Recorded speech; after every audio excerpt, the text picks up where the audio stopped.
Greetings, Bat Family. Welcome back to Holy BatCast, brought to you by Real Fans for Real Movies.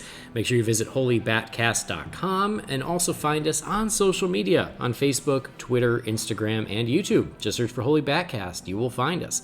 If you love the show, you want to help support us, you can do that on Patreon. You can go to patreon.com/holybatcast.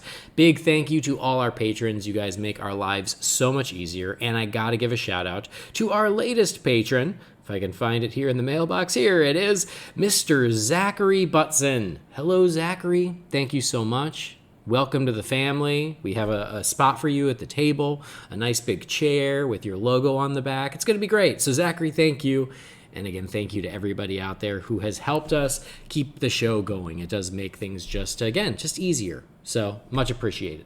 We're part of the Real Fans Podcast Network. If you're looking for other shows to enjoy, you can check those out at rf4rm.com. As always, I'm Andy DiGenova. You can follow me on Twitter or on Instagram. It's just my name, Andy DiGenova. This is our landmark 300th episode. Oh my God, 300. I swear we just did 200, but time keeps on slipping into the future. So we have some treats for you. We have a little chat with our composer, Gaurev Venkateswar. I think I finally am getting it right. And the main event, the return of Stunt Batman, Ricard Cetrone. It has been far too long since we have spoken to him on the show, and it was long overdue to bring him back, and we thought that's a great way to celebrate 300 episodes. So joining me for this celebration, it is Jamie Drewley. Hey, Jamie. I am just as excited as could be right now. This is going to be a fun conversation. We got a Justice League movie last week. We get a conversation with Batman tonight. We get Godzilla versus Kong next week. Man, what a time to be alive. It's a heck of a week, isn't it? It is. And we have Godzilla versus Kong in China right now. Spoil the ending for me. I'll fly out there and bitch slap you. Spoilers. They fight. Lots of punches. Lots of roars. The Millie Bobby Brown jumps in front of Kong, deflects a huge energy blast, and then Godzilla goes, "Is she with you?" No? I'm shaking my head at you. You can't see it, but I'm furiously shaking my head at you. Yeah, I'll take it. That's fine. A groan is just as good as a laugh. Anyway, also joining us down in Australia, it's Brendan Lowe. Hey, Brendan. Good morning, gentlemen. Good morning. And I know you joke, but I'd watch the shit out of that Godzilla movie, the way you've described it. It's also already out here as well. I just haven't. I'm hopefully going to go see it one night this week, but looking forward to that. Yeah, I had the 31st in my brain, and so I just wasn't thinking about it. And then I realized, it actually came out this weekend, a few days early in China, and I did not go because I'm a slacker. So I'm going to try and find an IMAX screen to check that out. But yes, good stuff. And just quickly too, congratulations, gentlemen, for the 300th episode. I know I'm sort of like the third wheel of the tricycle now, but have been for a long time. But it's still, you guys are the original, so I just wanted to pass on my congrats. Thanks for joining. It just doesn't seem possible, does it? No. It's just, even saying it out loud, 300 episodes. Wow. I know it snuck up so fast that I almost was like, well, let's not do anything because we just did something for 200. To hell with it. And technically, we figured could it talk out. About the movie 300 today if we wanted to with our guest. It's true. And it was one of the options of like, let's just do 300. And I think some of the listeners actually thought that's what we were doing because we kept saying 300, and they're like, oh, you're going to do that, and it's like, well, not exactly, but you're right. We can talk about it. We do have a quick little thing with Gaurev, but I should say hello and welcome to Ricard Cetrone. Welcome back. It's been way too long. I didn't even realize how long it had been until I went back and found the old episode. We originally talked to you, Ricard, on episode 101. So it's been almost 200 episodes. So Ricard, welcome back. Wow. Thank you. Thank you for having me, my Bat Brothers. I appreciate it. And congratulations on 300 episodes. That's fantastic. It's honestly an honor for me that you asked me to do your 300th episode. It's very cool. Well, having Batman on 300th episode of a Batman show, I can think of no better way to celebrate. Oh, thank you. Real life Batman. So before we get to talking to you about more Batman, more DC, more BVS, I'm sure Brendan wants to talk about Martha Rescue for an hour. Jamie wants to talk about Sucker Punch for an hour. I'll just sit back and listen and just cheer you guys on. That works for me. Before we get to all that fun stuff, I do want to share a little something in advance. So if you guys started the episode and you're like, wait, this sounds different. This is not what I'm used to hearing when I hit play on Holy BatCast. Because it's our 300th episode, it also seemed like a time to mix things up, change things up a bit. Because when I initially started the show, I kind of threw together an intro and outro just using the Danny Elfman theme because I'm like, well, you hear it, you think Batman. That works. And I didn't realize it would just keep on going. Now, oh my God, what's it been? 6 years, 7 years?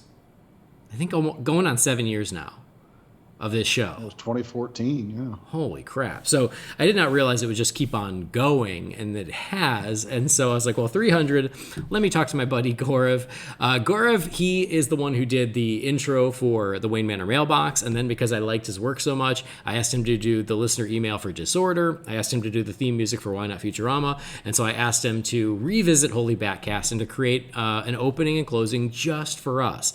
I think he did a great job. I hope you guys enjoyed it, and as a thank you, and also just so you guys could hear some of his thinking around it, I had a little chat with him to talk about how he put together our brand new theme for Holy BatCast. So I wanted to share that with you right now.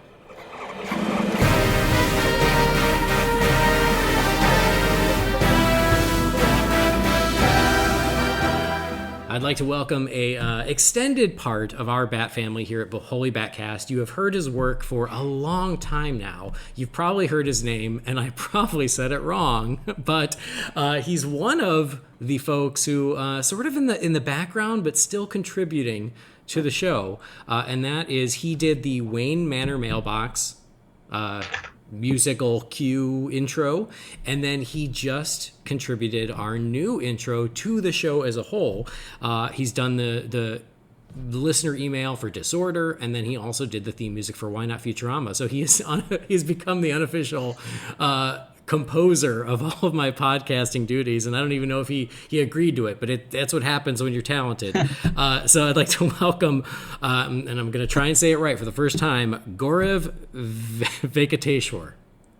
You got it. Thanks, Andy. Thanks for having me. I've been saying it for so long and wrong, and I just feel terrible. But still, Gaurev, it's so great to finally talk to you one-on-one. Likewise, I've been listening to you for a long time, and following the podcast and just really enjoying the fandom with you and following along. So I'm really thrilled to be on the podcast. Awesome. Well, I appreciate it. And this is far too overdue, but because I knew we were coming up to 300, and we had been talking about it probably since 200 of like, hey, it's time for a new intro. It's time for a Holy BatCast specific intro. The one that I made before I even knew how to podcast, and I just kind of threw it together, and then that's just what it became. So we realized 300 was a good time for it, and so thank you for that. And thank you for all your contributions to this show, to Disorder, to Why Not Futurama. Oh, it's been a lot of fun just to be a part of it and have this outlet. So yeah, again, thanks for keeping me in the fold. Of course. So we'll start like we always do. Just a little mini chat, a little bat chat with you, Gaurev. Tell me, just because your first time on the show, you're a little bit about your Batman fandom and your favorite Batman movie and why. Yeah, sure. So I'd say my story with DC Comics overall is like it's its own arc. I had intense love as a child, and then I shifted interest as I got older, kind of left it on the side, and then rediscovered it as an adult. So as a childhood, it was all about the Super Friends. I also had a VHS copy of the Max Fleischer Superman cartoons, and I watched the Adam West 60s Batman show as well. Superman, Batman were always my favorite. I slept in a Superman outfit as a toddler. Had all the Kenner action figures and like the Batmobile, Supermobile, Hall of Justice, and if you had those too, you might remember the action figures came with mini comics. So I used to devour those comics, read them over and over again, and learning all about the heroes and their powers. And Andy, on the side note, I also had a deep interest in Hindu mythology at a young age, just connecting with my Indian heritage. And those are rich in stories about like gods and godlike people who are like in many ways they're superheroes battling evil. So I think there was a synergy there. I don't know if you've seen the short film the Pixar short film Sanjay's Super Team. Yes, I have. That's great. Yeah, that mirrors an aspect of my growing up. That's awesome. Then the Tim Burton's Batman film came out in '89. I actually didn't see it in the theater at the time. I don't know why. Maybe I was a little young, but I caught glimpses of it on TV, when it was on TV. But I was really into the zeitgeist. I had all the memorabilia. I dressed up as Batman. I used to eat the Batman cereal. Yes. I dressed up as It Robin wasn't very good, later. but I ate it every day. I can still taste it. Yep. It was fine. It wasn't terrible, but it wasn't the best, but I did not care. It was Batman. I was eating it. Exactly. And it actually came with a piggy bank. Some of them, I don't know if you got one of those. Oh, yeah. Where the sticker was printed and so his face was just a little warped because of the way his face was on the sticker. Yes. Funny, I used to, I kept that into adulthood, and I used to travel for work. And this is way before, this is when people used to use cash still. And I would always have like change when I was traveling for work, and I was like, what do I do with this change? So I used to travel with the Batman piggy bank in my suitcase, and I'd always get stopped at security because it's this weird shape in my bag. It looks suspicious, and then they take it out, and they're like, oh, this is a Batman. One side note. But yeah, so I was into all that. I was a big fan of the animated series, and then when I moved into high school, my focus shifted. I was into other things. I was really into world history, music, technology. It was a time when it was like the late 90s. People were learning to build websites, and I spent more of my time. I built my own like Disney and history website. Weird combo, but I was like just into that kind of stuff. Yeah. And more of a casual fan of superhero content. I actually almost missed Batman Begins. It wasn't on my radar. Yeah. I mean, but the weird thing is I have a similar story, is that I was certainly looking forward to Batman Begins, but I just wasn't paying as much attention as you would think. Because there had been just this huge gap without Batman stuff, and we'd kind of moved on a little bit. So I totally hear you. Yeah, it makes sense. Yeah, like I watched Spider-Man and like the X-Men movies, and it wasn't like that wasn't my full world. Like I knew about it a bit, but yeah, I missed it. I almost missed it, and then I heard about it. I was like, I have to see this, and I ended up driving, I think, about 40 minutes from where I lived at the time in Chicago into Indiana. I ventured into Indiana. I found one of the last theaters playing the film. So I got it in time, and it was worth it. It really reignited my interest in Batman. And when The Dark Knight came out, I was just blown away with the depth of the characters, storytelling, the acting, and cinematography and music. I'm a big Hans Zimmer fan, so just that really kind of got me pumped, and so I enjoyed that. I started hopping back into the superhero bandwagon with all the Marvel movies coming out as well. They're great. And then in 2012, the Arrow's TV series came out, so I really got hooked on that. I started watching all the Arrowverse shows, and I was also finding a ton of DC content on streaming services like Netflix and Amazon. Like there was Justice League and the Batman animated series and all the animated films. I was just devouring all that content. Got into comics, and I just remembered how much I love these characters. And then as an adult, you're kind of revisiting this. You understand them more. So I grew to love the way these stories just resonate at so many levels. It's not just entertainment, but there's something about these mythical godlike creatures. They're going on their ups and downs, dealing with joys, their traumas. And, that's all relatable to you and gives you solace when you have your own ups and downs. And then you see they complete their journeys, right? And they make the world a better place, but it's not often with their physical powers, but just that inner strength, their will, their compassion, the core of who they are is really what saves the world often, and that's just inspiring. It kind of makes us all feel like at our heart we can all be superheroes. So that really resonated with me into this day, and when I think about my fandom and trying to explain it to people, that's like how I want to frame it. Anyways, at some point I was looking for more Batman content.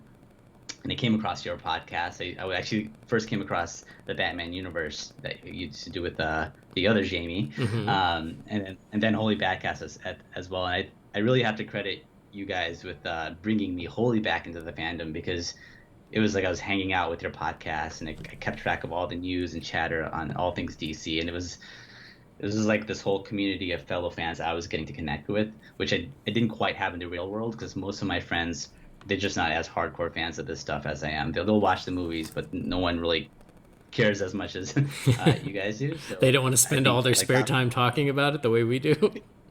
Yeah, exactly. So yeah, that's my journey with DC as a whole.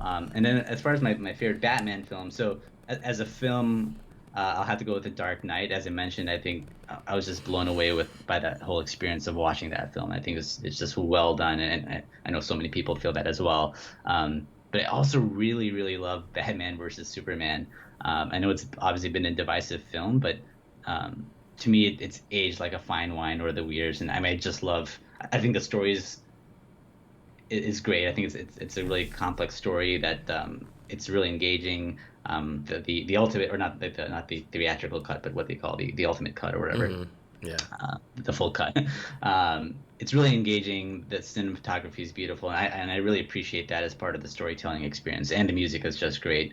And so for me, even though we haven't had enough chance to see him in the role, I think Ben Affleck is my favorite live action Batman, which I'm not sure I've heard any of your guests say. Maybe one or two. I'm not sure. Yeah. Well, usually we don't ask the question. We just asked about the movie, but Mm-hmm. I don't think you're alone, which is good. I think that, there are just as many fans out there who Keaton's their favorite, or Bale is their favorite, or Affleck is their favorite. I feel like those are the three that it tends to be.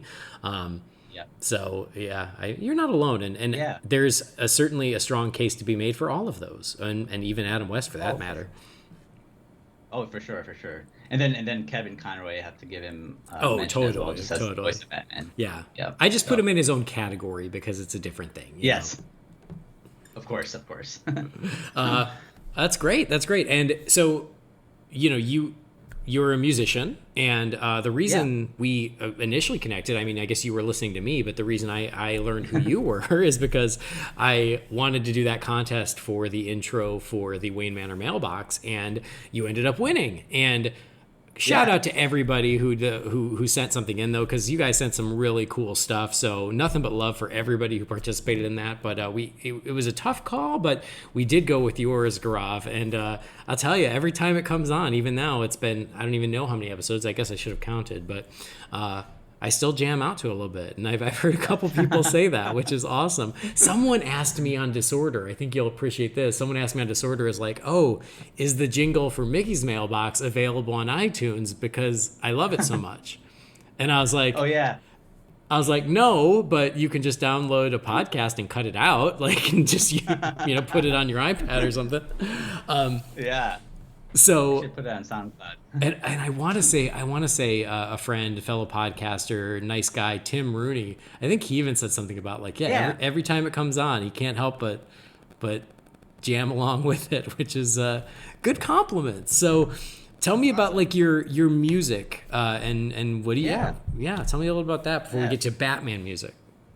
Sure thing. And thanks for all the compliments, or the listeners out there. Really, thanks for all the support, and I'm glad you are enjoying the theme. So about my music. So I alluded to this already. My parents are immigrants from India.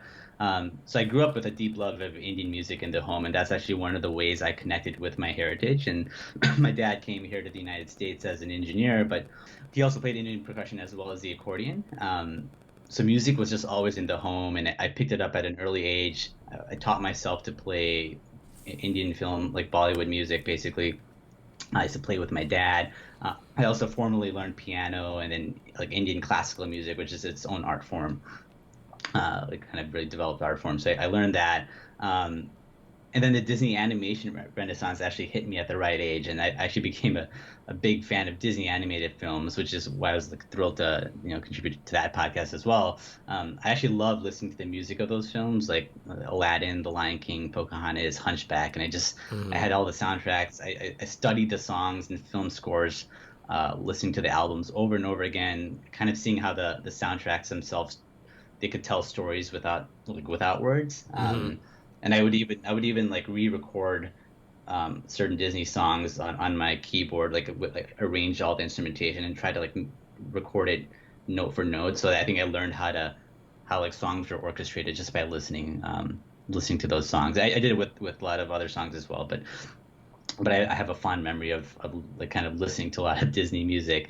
And then I was also drawn to a lot of music from around the world as I was getting older, and really came to see music as this art form that can cross lines and connect cultures and make something new. So, for example, going back to Disney, I was really mesmerized by the way the music of The Lion King, combined these African sounds with symphonic music in a way I just never heard before, or the way Native American music influenced the sounds of Pocahontas. Mm-hmm. And so this is all to say that like my musical journey as a composer has been informed by these multiple influences, and I really relish in synthesizing elements from different genres in a way that people hopefully find works together naturally. So that's why when you put the call out for the listener mail music, it was like a great opportunity. It was a perfect confluence of me to express my Batman fandom and this musical approach of combining various genres. It allowed me to create something that synthesized different versions of the Batman character. So a lot of my other music, you will hear my Indian influences because that's intentional. I want to put that stamp on there. But here my focus was just like sifting through all the elements of Batman media and music, dialogues referring to mail, letters, and just like finding a way to syncopate all that to a fun hip hop beat, in a way that grooved and sounded lighthearted and fun. Yeah. Awesome. And then, you just did this new one for us, which thank you again. I love how it turned out. Yeah. I'm so happy with it. Like you had a really great concept of weaving together a lot of different sounds of Batman. And I think it turned out really great. So I would, for people to listen to it, I'm sure they go, oh, that's cool. But I think they will only appreciate it more to hear like how you did bring in so many different elements of Batman over the years. Definitely. So for this opening, I really wanted to do something more grand as an homage to Batman and his various appearances in media. So I always noticed in a lot of the themes, there are these few chords and musical motifs that are relatively common across all the themes. So there's just certain elements that I think when you're like, oh, I'm making a Batman theme, these are the notes that kind of go with it. And so notice those commonalities. So I envisioned a way to connect them together.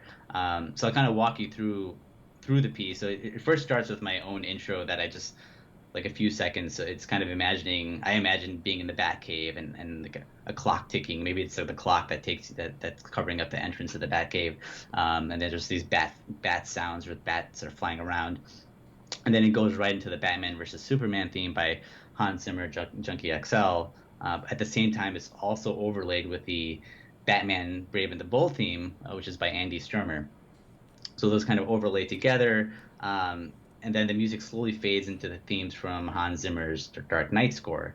And then while that comes into focus, you start to hear Danny Elfman's Batman 1989 theme, which also kind of covers the animated series because it uses that same theme. And then you'll hear hints of music from the animated series The Batman. That show actually, if you remember, it started with one theme and then it changed themes in its third season. So that second theme was also created by Andy Sturmer, who did the Brave and the Bold theme. So I found that one worked better for this mix. So you'll hear a bit of that third season The Batman animated theme, and then it fades into, you'll hear a hint of the Adam West Batman, the 60s theme. You'll hear that. And I love how creepy you made that. Like, that's so cool. Yeah. It's like, it's Batman 66 by way of Danny Elfman. Almost like a Batman Returns, like haunting. Na, na, na, na, na, na. I love it. Anyway, continue. Yeah, no, that's great. No, perfect. I was going for that. And then you'll hear it go into the newest theme, which is Michael Giacchino's theme from Matt Reeves' upcoming film, which is what I've gleaned from the early kind of release from one of the trailers where he's used it. So I'm sure there's much more to his theme that we haven't heard yet, but from what we know of the theme, that's what I put in, and that's when you hear all the Batman going with I'm Batman, in the various ways, and then it kind of just fades out, and so hopefully the listener will find all these themes blend together seamlessly while each having their moment to shine and kind of appreciate all these eras of Batman.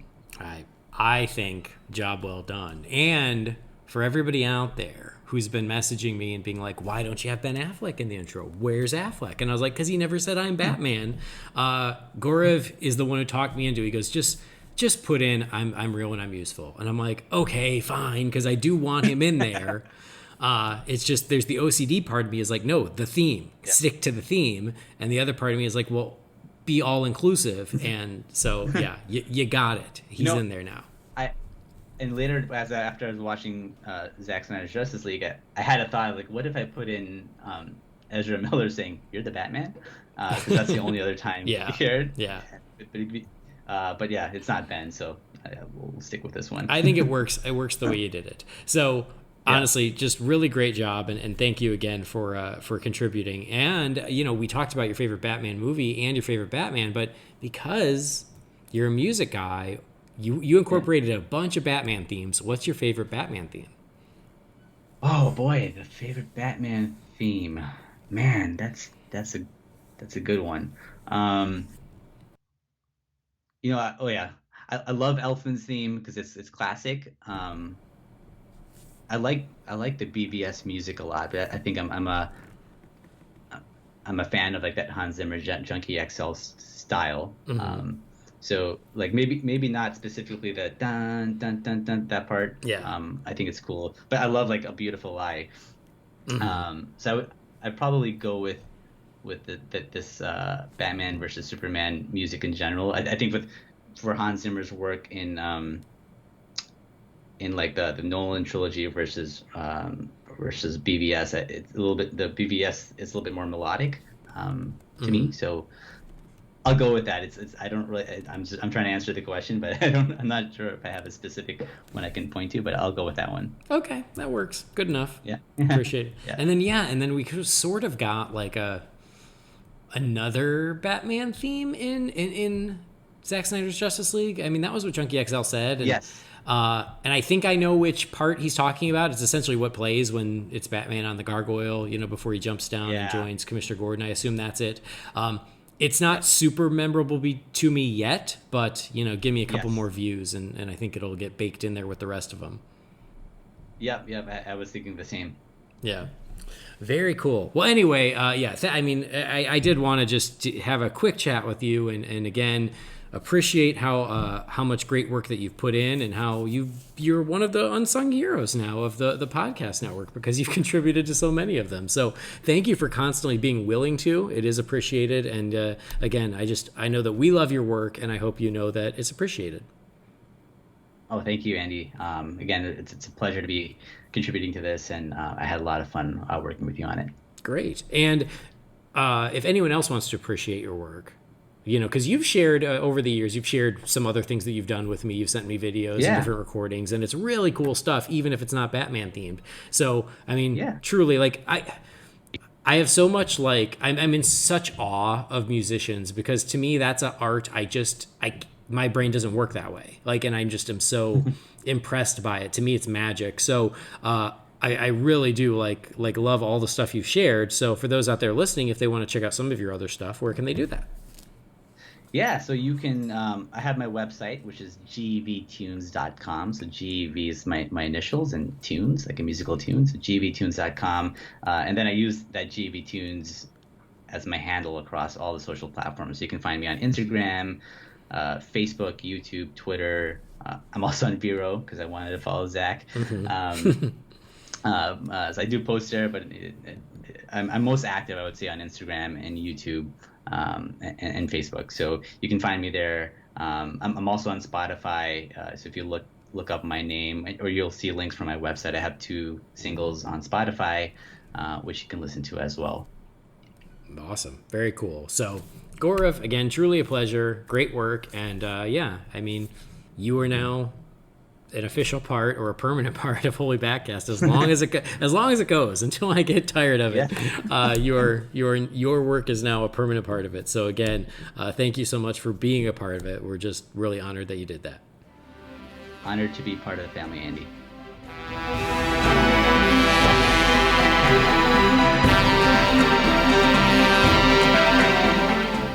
All right. right. So again, big thank you as always to Gaurev. I apologize for spending way too many years saying your name wrong, but I'm working on it. I'm trying to improve. He's And our own Junkie XL. He is. I mean, this is.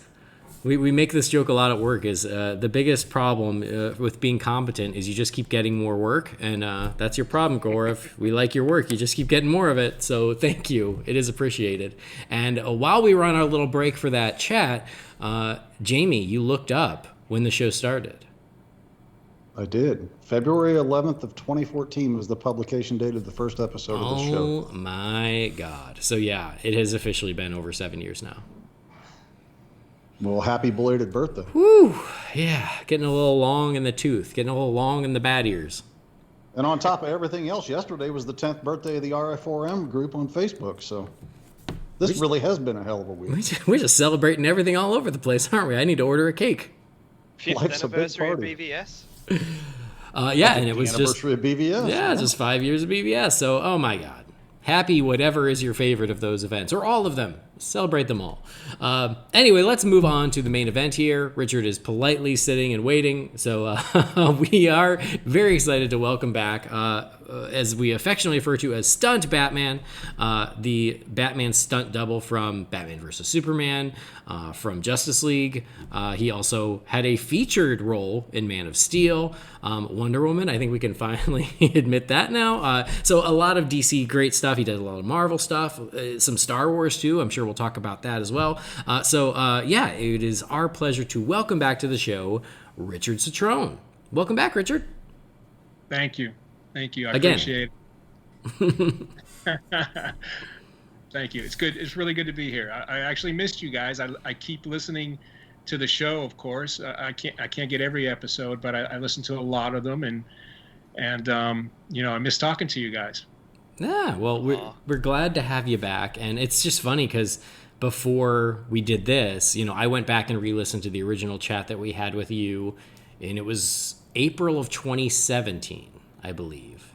Yeah, That sounds right. Yeah, so it was a year after BVS, but then a couple months before Wonder Woman was released, and when we wrapped that chat up, we were like, oh, we're gonna have you on in the next few months after Wonder Woman and Justice League come out. We're gonna have you back on, and you're like, yeah, sounds great. It's a good plan. And then everything just went crazy, and it didn't happen. And so then it just kind of became one of those things we just sort of kept kicking down the road. But now that Zack Snyder's Justice League has been released on HBO Max, and we've watched it, we've talked about it, this seems like a good time to be back, aside from the 300th episode, to finally close that loop on Justice League now that we can celebrate the real version of the film. Yeah, it'll be a much more positive conversation for me. It's good. So I guess let's start with this is, what you've been up to in the past 4 years. I've got IMDb here open. Like I said, you've done some Star Wars stuff with Solo and with The Mandalorian. You did do Wonder Woman and Justice League. Yeah. How's the last few years been, now that we're on the record again? It's been fun. I did in 2019. I got to work with Zack again on Army of the Dead. Yes. I played a character called Zeus, who's kind of like the lead bad guy in it, and it was a load of fun. I mean, it was back to that old, we had Zack's crew there. We all know each other, worked with each other a long time, and it was that back to that real nice positive feeling on set, and it was such a good time, and Zack was really into it. He shot a lot of stuff behind the camera. He was the DP for the show, and super busy but super engaging like he always is, and a lot of fun to work with, and just enjoying the process like he always does. It's infectious. That's why so many actors love to work with him.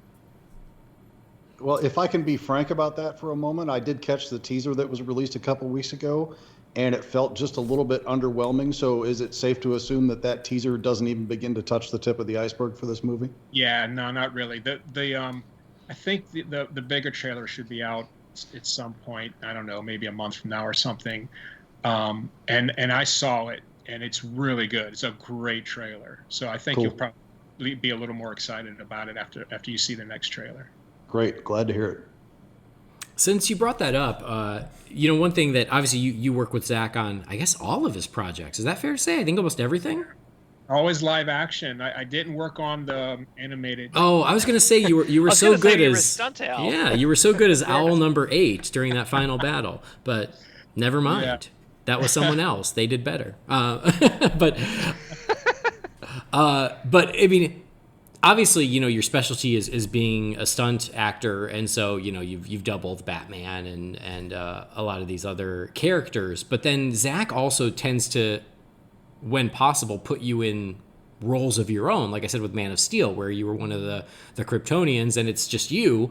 And I want to say that Jamie had mentioned recently, like he just revisited Sucker Punch for the Please Rewind show, and he's like, oh yeah, Richard's just there as Richard. So it sounds like Army of the Dead is sort of the same, where you're not doubling someone, you're actually a role unto yourself. Yeah, I was. Yeah, and I doubled myself. Perfect. That's efficient. But something interesting, Jamie. I don't know if you if you knew this from watching it, but I played 3 roles in that movie. In Sucker Punch? Yeah. So I was CJ. I caught you as CJ. I mean, obviously, I hadn't watched it for a couple of years because as much as I love that movie, it's kind of heavy and it weighs on me if I watch it a little too much. So I hadn't watched it for a few years, and then I watched it for another show that we do here on the network. And I was like, oh, God, Richard's there. I shouldn't be surprised, but there he is. So, I was fully aware of the CJ character being you, but I didn't realize the other 2. So please elaborate. When you doubled Vanessa Hudgens, you nailed it. Nailed it. Thank you. It was rough. I would have never guessed. So, yeah. But, so I played the Orc commander, Orc leader. Okay. Yeah. One of the scenes in the fantasy sequence. Yes. And then I played the German colonel who has the sword fight with Baby Doll. Oh wow. Yeah. So I played both of those characters. Wait. So you were the one that handed off the map tube to the other guy then? Yeah. Oh wow. No, I didn't catch that. Yeah, and you got to watching the director's cut or it's the extended cut. I'm not sure is much better because. More of our fight is in that cut. I think they kept a lot more of it. I think it's a better cut too overall. But, we had a big long discussion about that because I was the one that I preferred the theatrical cut. Well, when they cut out your action, you tend to go with the other one.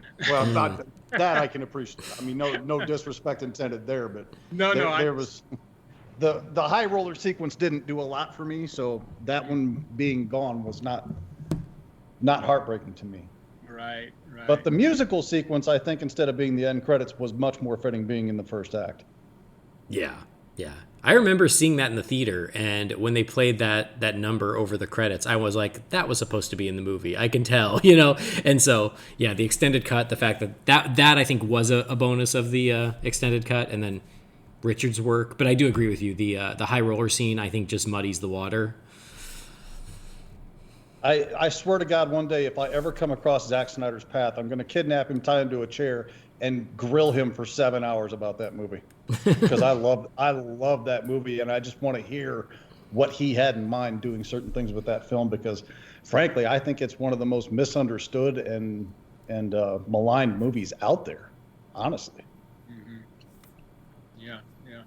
I only saw it for the first time a couple of weeks ago, to be honest. It was just one that had always slipped past me. I'd wanted to check it out, but then when it became a topic of conversation again on the group, I was like, I really need to make the time and sit down and watch it, and I'm glad I did. I really dug it. Like, it's got that Zack Snyder action, but not wanting to sort of compare directors, but I said to Jamie after watching it, it almost felt like an action movie by way of Baz Luhrmann. Like how it had that really kind of, the music was heavily involved and that really stylized look. I mean, even opens sort of with the curtain opening on the theater stage and everything. I really dug it. I thought it was awesome. Well, I mentioned on the episode that we did on the show, I always liked Zack's work. I loved Dawn of the Dead and 300, Watchmen, all that stuff. But Sucker Punch was truly the film that made me a Zack Snyder fan to my core. Not very many people will say that. Andy got so sick of me talking about that movie, he told me to shut up about it. It's 5 true. years ago. It is true. Because I do like that movie, but we would be talking about something completely. We could be talking about The Lion King. We could be talking about Gravity. We could be talking about My Best Friend's Wedding, and Jamie would be like, well, I hear what you're saying, but it's just like Sucker Punch. I'm like, no, it's not like Sucker Punch. It's nothing like Sucker Punch. Stop making everything about Sucker Punch. People think he's exaggerating, and he's absolutely not. But I got one question to ask you, and then I'll leave the Sucker Punch thing to lie unless somebody else wants to go into it. But Here it's appropriate. Jamie. Because Richard was in it. A good Certainly. Good connection. And it's a long shot that Richard would even know this answer, but I have to ask, since he's the first person I've encountered that's actually worked on that film or been in that film. The bus at the end of the movie is going to Fort Wayne, which is my hometown. Do you have any idea why that choice was made? I'm sorry, I do not. Okay. I knew it was a long shot, but I had to ask. So. No, if I remember, next time I talk to Zack, I'll try to remember to ask him that, because it'd be nice if I could get you an answer. But that would be super cool. If it comes up, I would really appreciate knowing that answer, but... That's Thanks. weird. When I watch it, it says it's going to Lockport, Illinois. So maybe I think the movie's just programmed to show your hometown. Be cool if it Isn't that magical? Okay, sorry. That's amazing. So Jamie, you didn't become a fan after Watchmen? No, I was always a fan, but like that movie spoke to me on such a level that, like, that was the moment where I went from really appreciating his work and liking what he did to I'm going to watch everything this guy does for the rest of my life, no matter what. Oh, gotcha. Just elevated the fandom that much more. That movie spoke to me on levels that very few movies in my life ever have. So I see. Okay. But no, I love Watchmen. I love 300. I mean, everything Zack's ever done, including the Owl movie, I have loved. Oh, so cool. I'm a huge fan. I truly am. Nice. I remember watching Sucker Punch because by that point, by the time it was released, they had announced he was doing Superman. And I remember watching, it was the final battle fantasy on the high-speed train that's racing towards the city. I just remember in my brain going, imagine if that train was racing towards a metropolis and Superman had to stop it. And and I kind of put that in my brain and I went, I can't wait to see him do Superman. Like, so I was using Sucker Punch to get me even more excited for him doing a Superman movie. And as far as I'm concerned, he didn't disappoint with Man of Steel. I love that movie. I truly do. Man of Steel is a great movie. I think that's one that's very underrated. Absolutely. Up until last week, it was my favorite of the DCEU movies. Nice. So let's go back just a little bit because, again, when we talked 4 years ago, at that point we hadn't seen Wonder Woman yet, and I go, I'm looking at IMDb, and it looks like you got another DC thing coming up, and you were like, I can't talk about it yet, nothing's confirmed, blah, blah, blah. But now Wonder Woman has been out for going on 4 years as well. Can you now talk about your involvement in Wonder Woman? Sure. Yeah, I doubled David Thewlis. I did the motion capture for the Ares fight against Wonder Woman at the end of the movie. So here's a question. We know that fight was reshot, right? There were two versions of it. Did you do both versions, or did you just do the version in the final film? I did the version in the final film, the reshoots. Okay, got it. Because they actually overlapped a little bit. They started shooting Wonder Woman first, and then they started shooting Justice League, and they kind of overlapped a little bit. So I wasn't able to work on Wonder Woman, and but then by the time I had wrapped Justice League, they were doing reshoots or additional photography and some reshoots for Wonder Woman. So I flew back out to the UK and worked on that for a few weeks. I love that movie so much. Like I said on last week's episode, I still can't get the struck match between it and Zack's Justice League. That Wonder Woman, out of all the DCU movies that have come out, I mean, obviously I was looking forward to it, but it just caught me so unaware, like on how much I love that movie. I could put it on any day of the week and just sit there with a big grin on my face. I love it so much. Yeah, it's a great movie. I agree. And I mean, and Ares is badass. So I'm just trying to add your list. So it's like Batman, Kryptonian, Aries. I see he played Darth Vader pretty recently too. Yeah, have you guys ever seen that? No, I haven't. I was scanning through your IMDb myself earlier tonight when I was doing my little Godzilla marathon and happened to catch that you played Darth Vader in something, and I just read a quick snippet off of it, and I have to go back and track that down now. Yeah, this was a really interesting project. I assume you guys are Star Wars fans? I'm not. I am. Jamie's the biggest. I'm a pretty big Star Wars fan, and Brendan Okay. no. No, not so much, Brendan. Okay, well, this was a really cool project. A friend of mine put it together, directed it. It's a little short, and it's all industry professionals that got together to do this. And it's pretty much a labor of love type of thing because we all are Star Wars fanatics. And what it is it's the fight between Obi-Wan and Darth Vader in A New Hope that's on the Death Star. So if you watch that fight today, you know, it's a little outdated. It's the action isn't very good. You know, it's kind of very, very basic. You know, so what my buddy, his name's Philip Silvera, idea he had to do was to do that fight over and update it a little bit, update the choreography a little bit, not go crazy with a bunch of flipping and stuff like that. So keep the tone of it the same, but just update it and make it a little more exciting, and then maybe update the shooting techniques as well and make those a little more modern. And what they did is they had a group of guys, visual effects, awesome visual effects guys, to drop us right into the Death Star. And I'm telling you guys, if you see this, it looks like it's from the movie. These visual effects guys were amazing. And so, you know how Star Wars fans are. They're very, very picky, very tough fans. You know, if they don't like something, you know, you're going to know it. So anyhow, they put this on YouTube, and to make a long story short, we have now over 33.5 million views. Holy shit. And yeah, it's incredible. And I would say I'm not kidding, 98% are positive. There's so many people have said, I'm going to edit this into my New Hope movie, and it's going to now be canon for me. I love this scene so much. So, I mean, that's just thrilling to hear because, you know, I mean, it's a dream to play, you know, even though it's not a full-length feature, but it was like, you know, it was another one off the bucket list to actually play Darth Vader. So if you guys get a chance, check it out on YouTube. I think you'll enjoy it. It's very impressive to watch how these visual effects guys brought this to life and just dropped it right into the Star Wars universe. It looks amazing. What's the title of the video again? I forget. It's it's called Star Wars Scene 38 Reimagined. Okay. Definitely going to track that down later. It's like the ultimate fan film, really, by the sounds of it.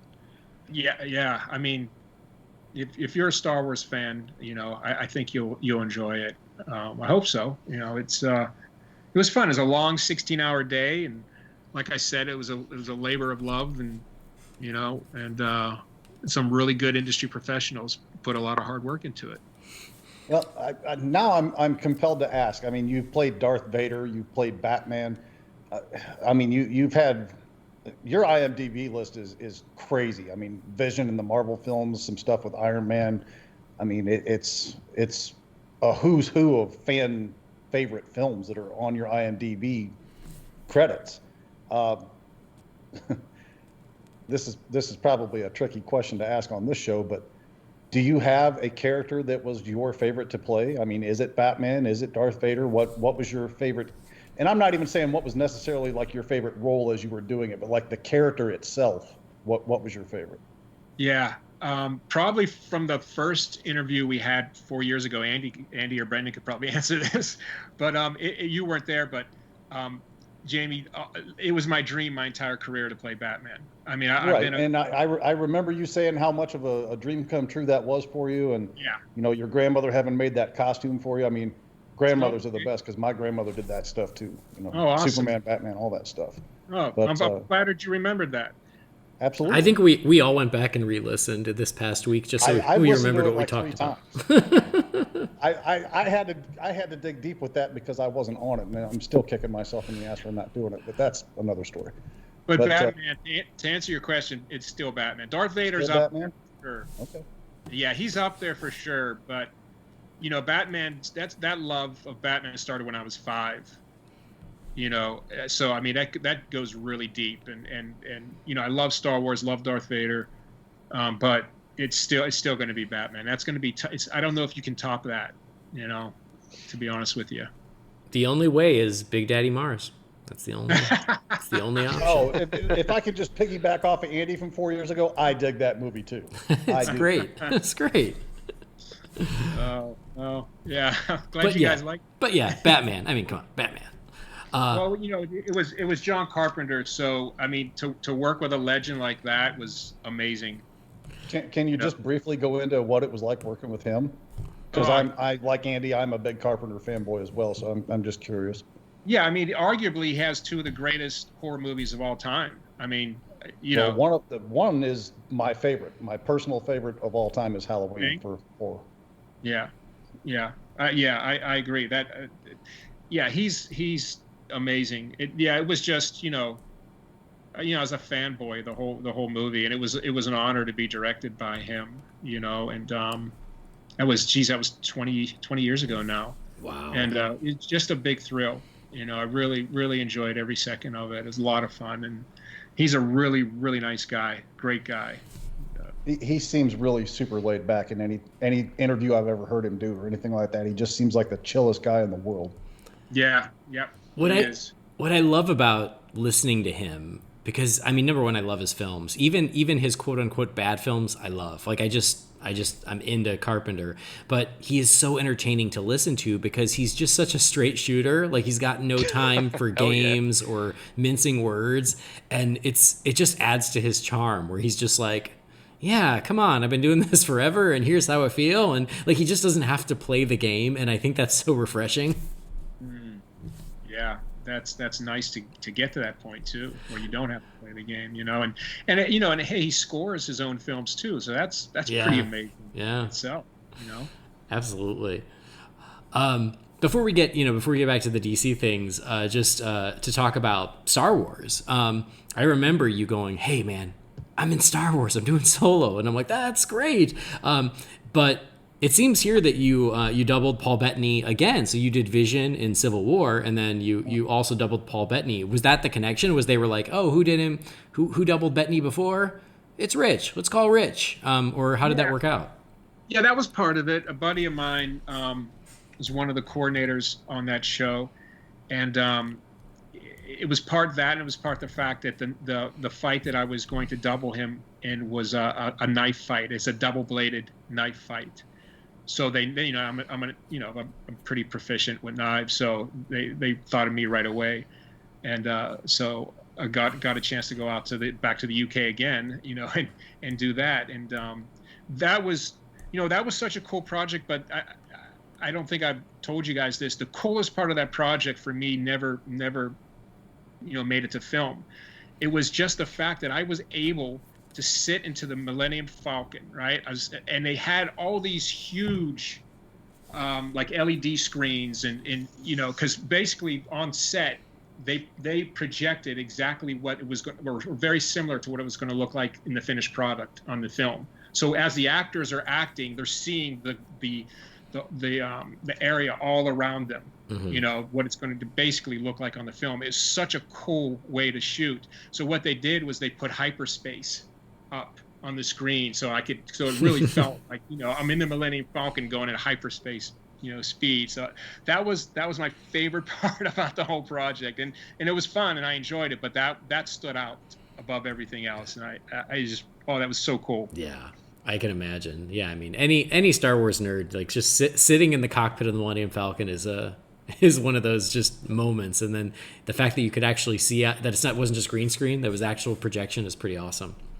Yeah. But I got to ask, was that also the reshoots? Was that the Ron Howard reshoots, or was it with the original directors? That was Ron Howard. Wow. So you've also becoming a reshoot guy. You're getting really proficient with coming in after the fact. I didn't think of that, but I guess you're right. Yeah. I mean, Wonder Woman reshoots, Solo. I mean, they didn't do any reshoots on Justice League, so that doesn't count, but I was going to ask actually, because 4 years ago, almost to the month since we talked, obviously that was before. Well, to our knowledge, it was before things were happening with the production of Justice League. Like, obviously, were you involved with the reshoots for that? Did you how many chances have you had to sort of don the cape and cowl again since we spoke to you that 4 years ago? Well, since then, let's see. I don't know. I did a commercial, but I can't remember. I think it might have been after I talked to you guys. So I did like a few commercials for Walmart. Yes, I love those commercials. They were so good. Yeah, I did those. So That's awesome. Was that the one with all the cars? No, there was one that was literally like, No? it was the Trinity. It was Batman, Superman, Oh, Wonder really? Woman. Yeah, going into Walmart. Oh shit! I'll have to YouTube that. I haven't seen that. Yeah, it's great. I didn't even think that would be you, but Yeah. now it makes perfect sense. Yeah, it was me, Albert Valladares, from BVS and Justice League, and then Joanna Bennett, who doubled for Wonder Woman in Justice League. So the three of us did them.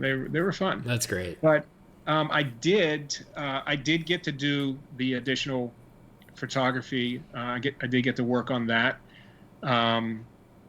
Ben was there as well, but there was one day that Ben couldn't make it, and that was the only day that Jared could shoot. So their schedules just didn't match up, or else he would absolutely have been there.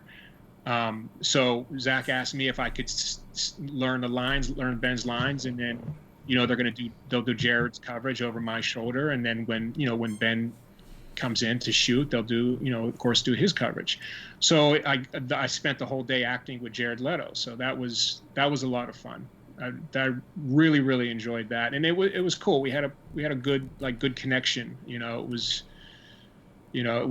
pretty neat. At one point he told Zack, he goes, "I love that neither one of us wanted to blink look at that moment that we had together, because we were both really honed in on it, and it really a lot of fun." And my buddy, Damon Caro, he goes, "You held your own with Jared Leto." And I said, "You know what, Damon?" I said, I can't do the things Ben can do as an actor, of course. I can't come close. But this is a character that I've dreamed about playing my entire life. I should be able to at least do it justice. Mm-hmm. So that was a big thrill for me, getting to do that. Did you do the whole scene? Did you do the dialogue?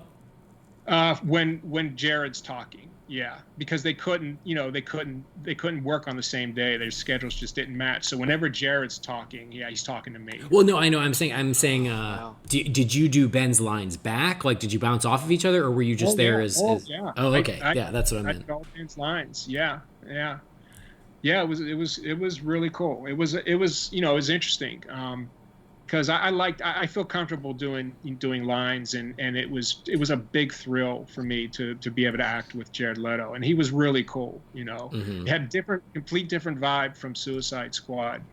Very very very outgoing and talkative, and just a whole different vibe. Mm-hmm. Did he stay in character the whole time this time, No. or did he actually break for this one? No, he stayed. He did not stay in character. He was more engaging in this one, whereas I was hoping the two of you were going to have another one of your little confrontational moments.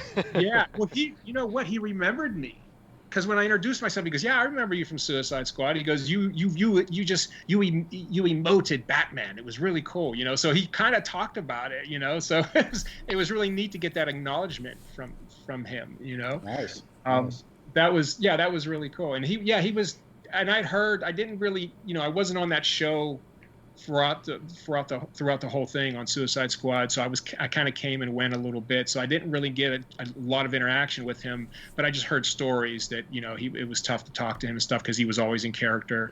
But for this Justice League stuff, not at all. He was very engaging and really cool guy. He offered you a reach around. Clearly there was a connection there somewhere.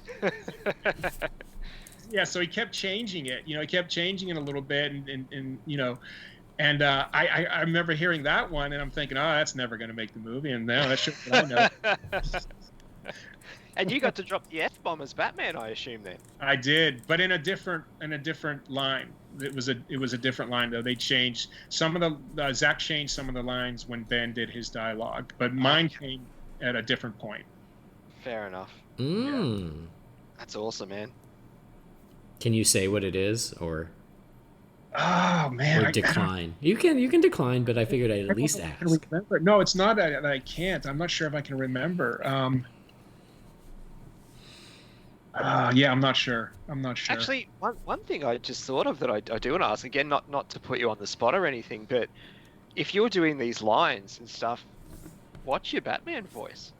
You know, it sounded a little like, who did it sound like? I was trying to sound a little bit like Kevin Conroy.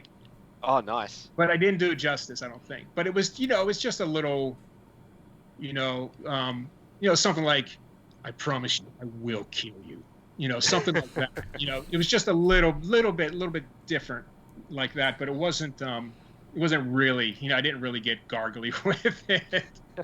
And when you sort of got the script for that scene, hearing that, like seeing the dialogue that you had to say, what did you, the lines like, I will kill you and stuff, like, what did you think when you read that? Because I mean, it's different. It's a bit of a different approach to what we're used to hearing. Obviously, it's a nightmare scene, right. But yeah, I can imagine it would be very like, wow, reading that sort of stuff and knowing you were going to get to deliver it. Yeah, it was because like you said, because it was a nightmare scene, it didn't really shock me. If because that's you can get away with more. Yes. Oh, for sure, because that's the realm, Yes. But it was fun. I mean, not too many. You don't hear that from Batman too often, so to be able to say something like that as Batman was a lot of fun, But yeah, it was a cool week for me. Really enjoyed that, and getting back together and being able to wear the suit and cowl and everything again. And it was, just so many memories came back to me, and because every time I think I'll never wear it again, something happens and I end up wearing it again. So it was a big thrill. Yeah, as we keep saying around the DC Films universe, especially around Zack these days, it's just never say never. Anything can happen. You think you've hung up the cape, and then you get a call. So I have a random question just about these reshoots, since that's where we ended up. The reshoots for Zack's Justice League, obviously. My understanding is this was at his house, and then if so, where did the suit come from? Like, did he have it there? Did someone, was it in a warehouse? They had to bring it over? I'm just curious. Please tell me it was on a coat hanger. It better be. It better be. I'm going to reach out and slap you, boy. No, actually, it was not at his house. It was at a small studio outside of L.A. Okay. I swear it was reported that they did it in his backyard, but maybe that's not true. That might have been. I think he had talked about he shot a Green Lantern sequence outside of his house. Okay. I think that might be what you're thinking of. Mm-hmm. But then, WB didn't want him to use Green Lantern because they have other plans for John Stewart. So they didn't want him to be, revealed in Zack's universe. So, he made the switch to Martian Manhunter. Mm-hmm. Yeah. Well, and then, so, I mean, that final scene with Ben talking to Martian Manhunter, it seems like he did, they shot it so that he could be talking to Green Lantern or Martian Manhunter. It seems like they kind of left it open on Ben's half. But was that part of the reshoots as well? It seems like it was, because Ben looks, looks a little thinner. He looks great, honestly. But do you know if that was shot during that same week? That was shot during the same week, yes. Okay. And you're right. Ben's, it's funny because Ben, I'm actually a really good double for him now. He's down to my weight. He's about 200 pounds right now. Mm-hmm. So, and he's always been up around the 230 mark. So he's always been a little bigger for me. Like I wasn't really a good double for him because I'm about 30 pounds lighter. But now at this point, we're about the same weight. So it's kind of funny. But yeah, he looked great. He looked really, really good. Yeah, was that also all green screen? I didn't see that. I didn't see that part of it. It was on that same stage that we did the nightmare sequence. But I don't know. I never saw the stage. Yeah, I would admit. It looks. I mean, it looks so real. It looks like the the lake house from BVS. I mean, they recreated it perfectly. Like to the fact where I'm like, is that green screen, or did they go back to wherever they were when they did BVS? Yeah, I'm sure it was. Yeah, it had to be screen. Yeah. Wow. So. So you go, Andy. You're right. Oh, I was just gonna. So we kind of jumped to Zack's Justice League. I do want to jump back a bit because when we talked in 2017, again we were on the precipice of Wonder Woman, and then just a few months away from Justice League, of what would become the theatrical cut of Justice League. I know you also did some reshoots for that, and I don't want to go down the road of all the drama and stuff, but I don't know, whatever you're comfortable talking about as far as like knowing that, I got to go back and do a bunch of reshoots now with Joss Whedon. Can you talk about that a little bit? Yeah, yeah, sure. For Zack's people that are close to him, there were some of us there, and that was tough. I mean, it was really rough because I wrestled with that, and I had thought, maybe I should call Zack and ask him, should I do this, or, and then I thought about it, and I thought, knowing Zack, because I've been in different situations, I think he wants me to be there to do it, to assure, that we do the character justice, as much for whatever parts that I'm involved in, whatever that may be. So, so I did and went back and did it. And, but it was kind of a, it was a little rough, Because you worked with Joss in the past too. Yeah, I've worked with Joss quite a few times, three different projects, I think. And, and I've always got along great with Joss. I've never had any problems with Joss, and while shooting, while I was out there, I really didn't have any issues with him at all. But I was there the days that there were, things that happened. So I know they did because I heard about him, the same day that it happened. I was usually it was first unit, and I was either on second unit or I was rehearsing on another stage or something. So, I mean, I did hear about the issues, but I personally didn't witness anything. Mm-hmm. But I think, it was a really, really tough position for him to be in, because if WB's goal was to hire a director that is 180 degrees different than Zack Snyder, well, they achieved it, if that's what they were going for. Mm-hmm. I mean, it was just, his movies just have a completely different tone, mm-hmm. And you can change, the tone of the films in post, through lighting, or editing or music, and you can change the dialogue and that, but you already have 4 hours in the can of a movie with a certain tone, and then you can't have half the movie have a completely different tone. It just, it's not going to work out. You're not going to get what you really are striving to get, and I think it was just a lot of pressure on him because, at times he was asking actors to do things that that were different from characters that they had already established. So you're going to have friction there when mm-hmm. that happens. And I think maybe maybe he didn't always handle it the best way that he could have, mm-hmm. And so there were some issues, but he was in a tough position. He was. I mean, that doesn't excuse some things that had allegedly happened on set. That doesn't excuse that. But I think just as far as the directing itself and asking a person to come out with a project that's basically more Marvel-like, when you already have 4 hours in the can of something that's not the tone of the movie, I think it's just really unfair to ask anybody to do that. Mm-hmm. So I kind of feel for the guy a little bit, but it doesn't excuse some of the things that went on for sure. Yeah. I got a question for you. or I guess more of an observation just based on kind of what you're saying is there's another podcast I listen to called How Did This Get Made? I'm sure you've heard of it. It's a pretty big one, pretty famous, and they're covering Zack Snyder's Justice League, and I've only gotten about halfway through, and they're not covering it as in like, oh, it's so terrible, let's rip it to shreds. They're literally going, oh, everybody's talking about it. The story behind it is fascinating, so that's why they're covering it, and they're doing a pretty fair job of it, but they made a great observation where they said watching the theatrical cut of Justice League, because Joss, one of his most, what he did for years and years and years was he was a script doctor. He would come in, he'd look at a script, he'd punch it up, he'd change some things, he'd add some one-liners, and that's what he would do.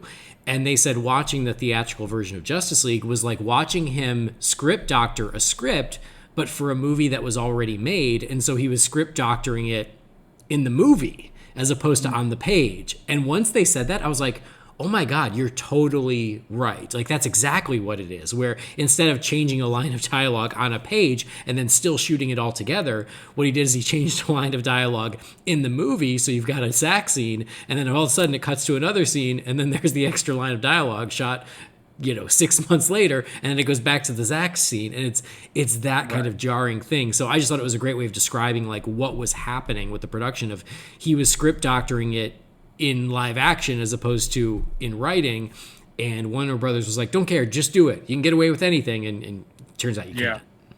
Yeah, that's a great way to analyze it. I think that makes complete sense, and you can see, there's things in the movie that felt forced. Mm-hmm. It just, and it's. I think it was an impossible task. I really do. Mm-hmm. I just wish Warner Brothers would have had more faith in Zack, let him see his vision through, and then this movie would have been the one released, and and I think history would have turned out a little bit differently. Yeah. There is one piece of the theatrical cut that the three of us like, a lot of the fans do not like, but we like it. And that's the opening scene with Batman and the Parademon. We think it's great. Some of the luster has certainly faded over the past 4 years, but, especially in the theater, I was like, oh my God, like this is Batman. And, it's very comic booky Batman in live action.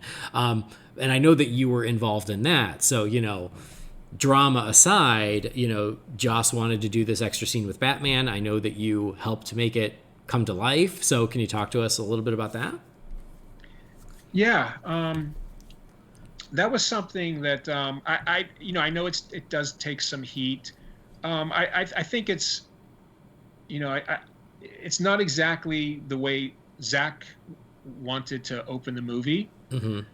I think I thought it was a decent scene. I can see some flaws in it, but I thought it was a decent scene. I thought it was fun. But I do like Zack's choice for his opening, much better. Mm-hmm.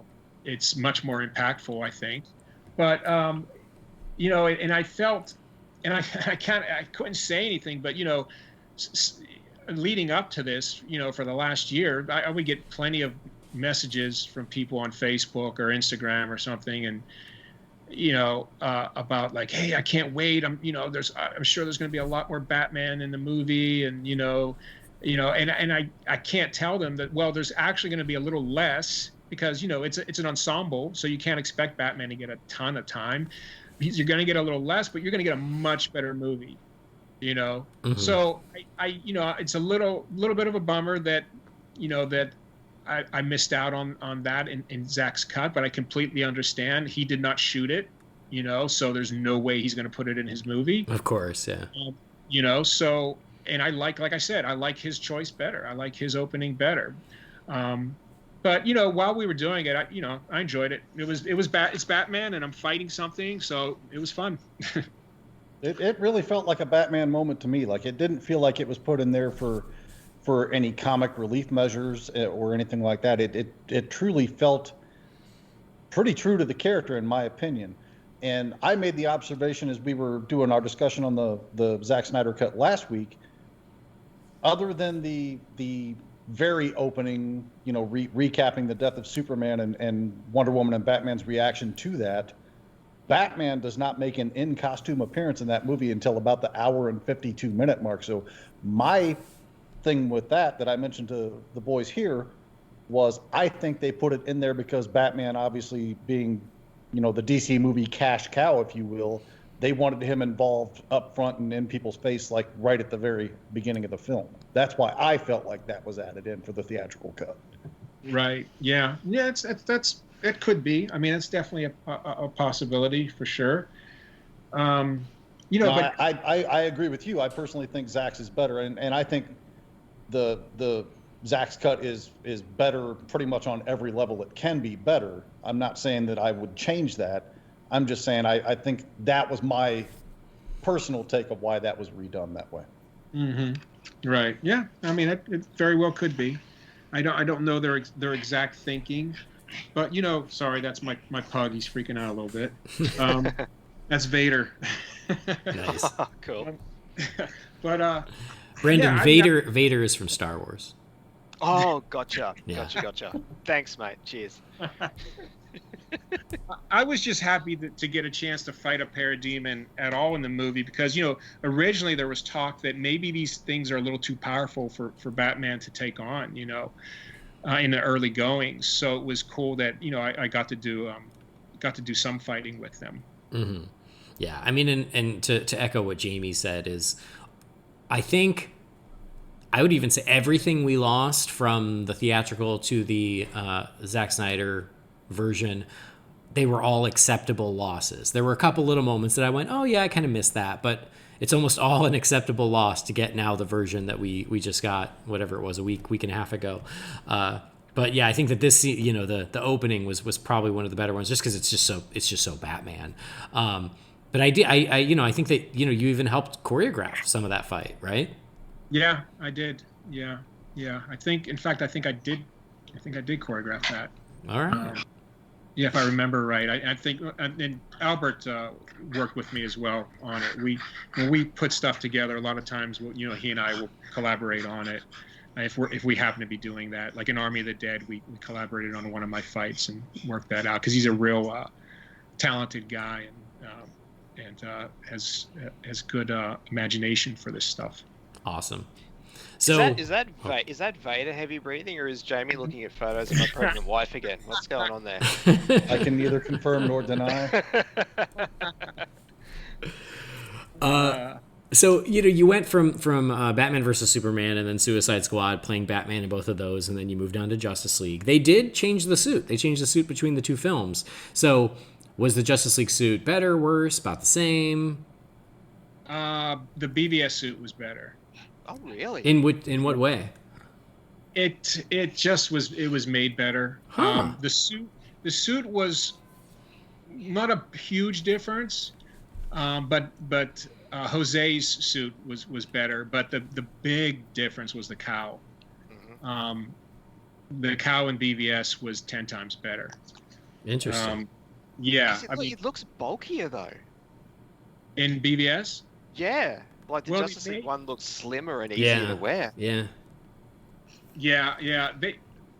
They made the cowl in BVS out of a foam latex, right? And then the one in Justice League they made it out of a different material, and I'm drawing a blank on what that material is called right now. But it's more durable, but it's also a little heavier, and it doesn't move as well. You don't have the neck movement as well as you did with the BVS cowl, and it just didn't fit me as well, And it's it's just but it's not really I'm not really trying to jump on the people who made the cowl. It's just that Jose is a master at this stuff. He's incredible. His stuff is just amazing, and it was so comfortable to wear, and I had so much movement in it.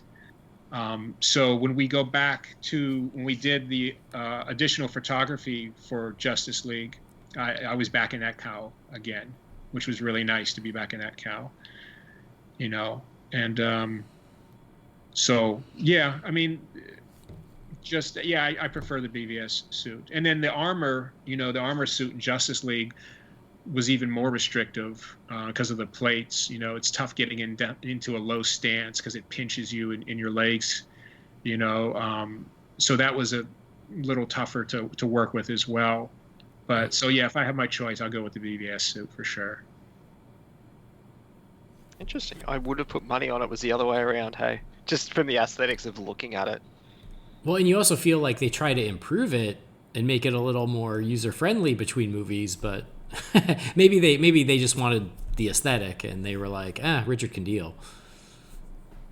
Yeah, you know, I don't know. I don't know what the reasoning was. I don't know if they just didn't, you know, whatever. But yeah, it was better in BVS.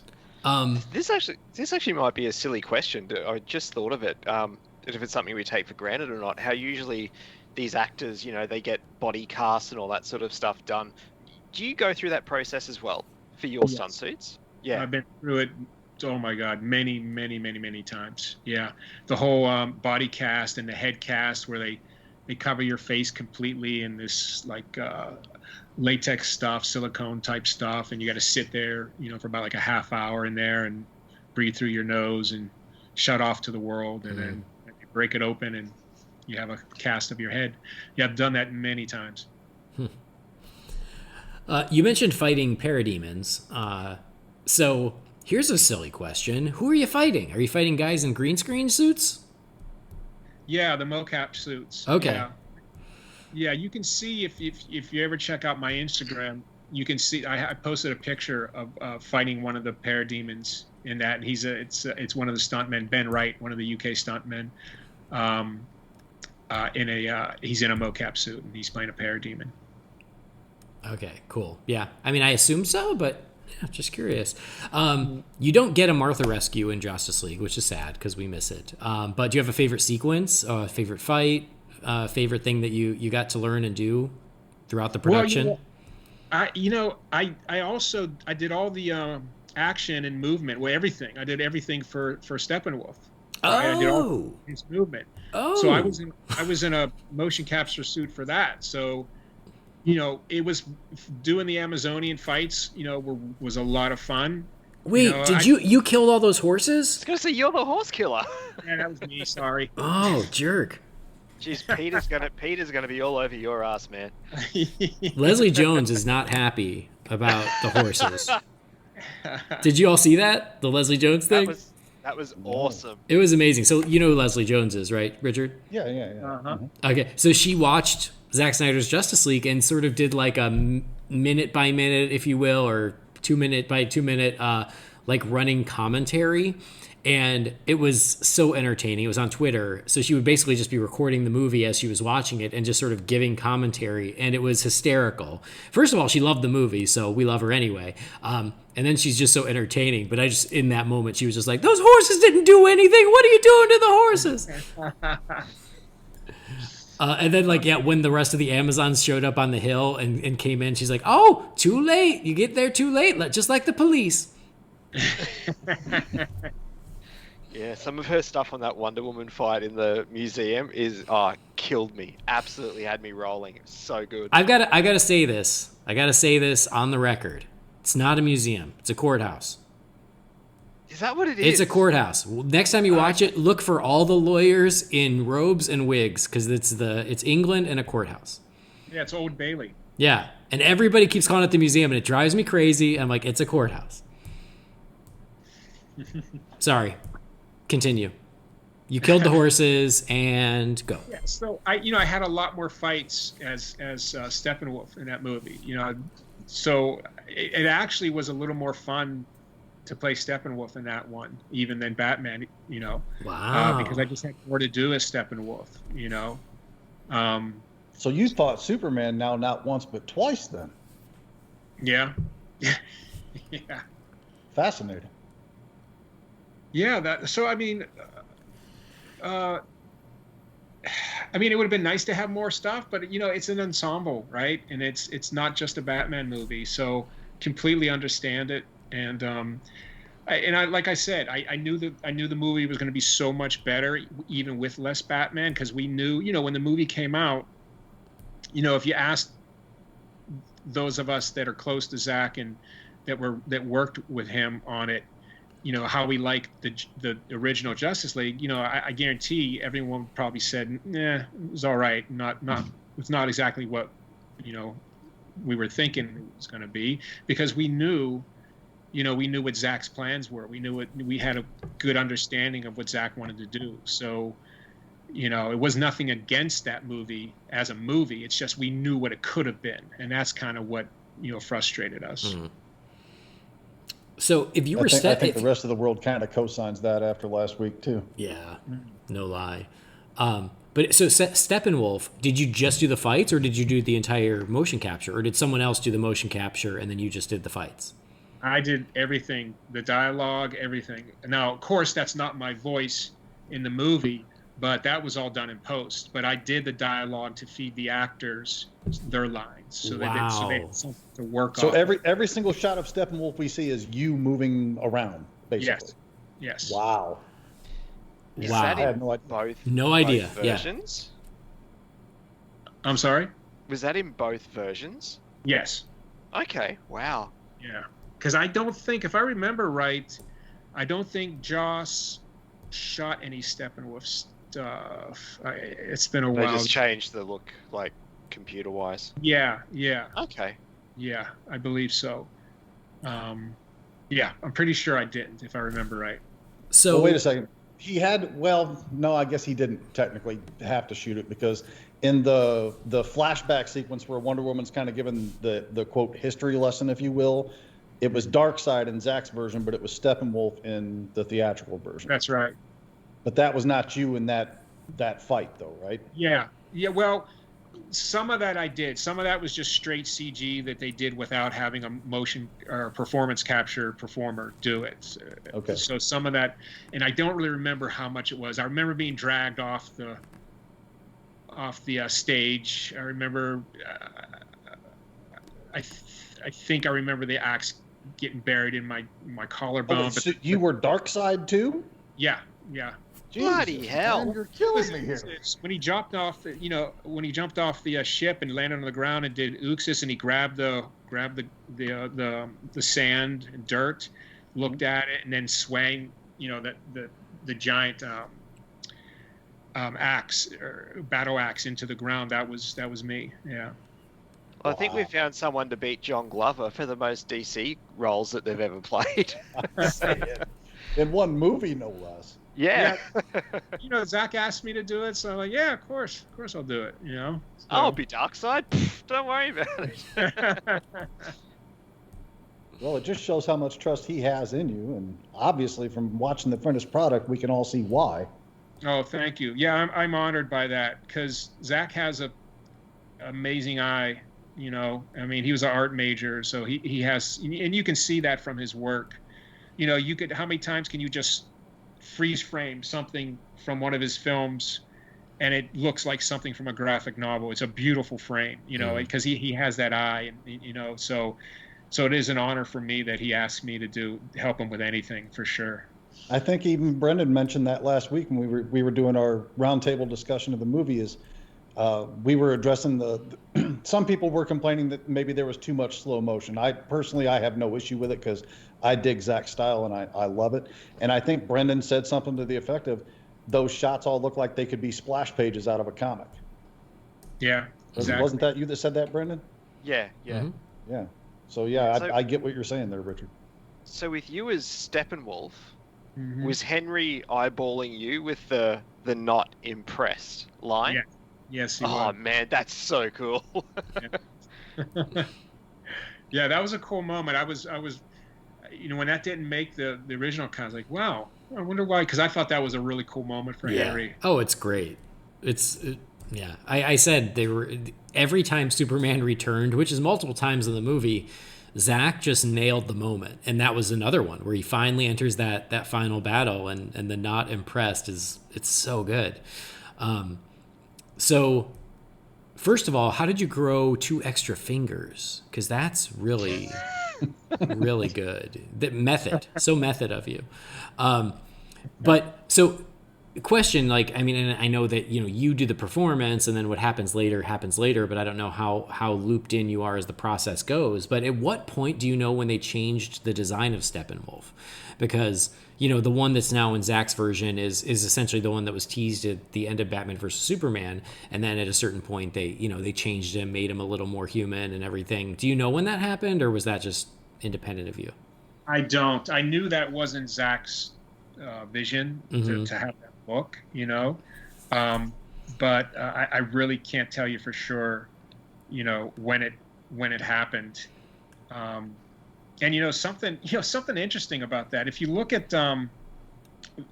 Joss's Steppenwolf, he looks more human. Yeah.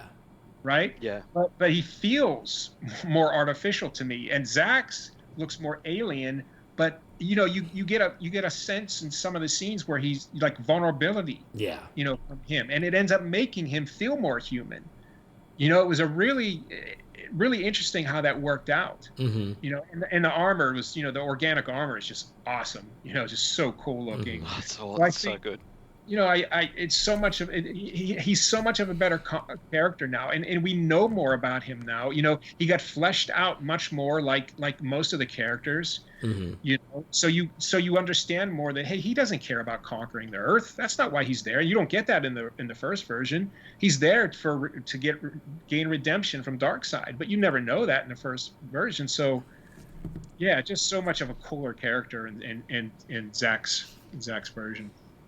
Yeah, no argument there. Question: when you did the performance for Steppenwolf, was it also a facial capture, or was all of that done after the fact? That was CG. I didn't do any facial capture on that one. Okay, got it. I just didn't know if it was your big puppy dog eyes when he says 50,000 worlds. Yeah. I knew that's why you were asking.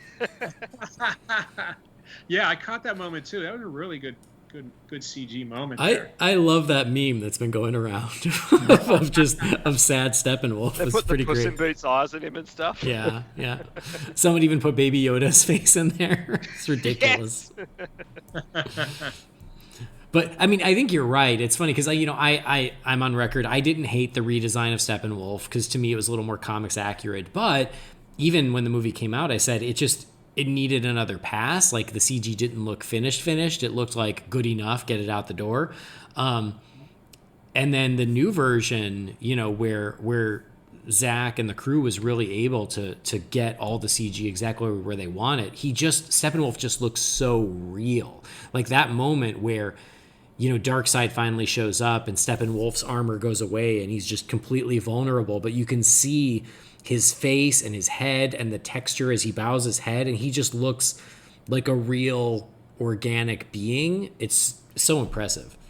Yeah. Well, if anybody wants to know, you can thank DJ Desjardins and his team. He's Zack's visual effects guy for all his films, and he's a master. Yeah. Absolutely. Like it blows us away.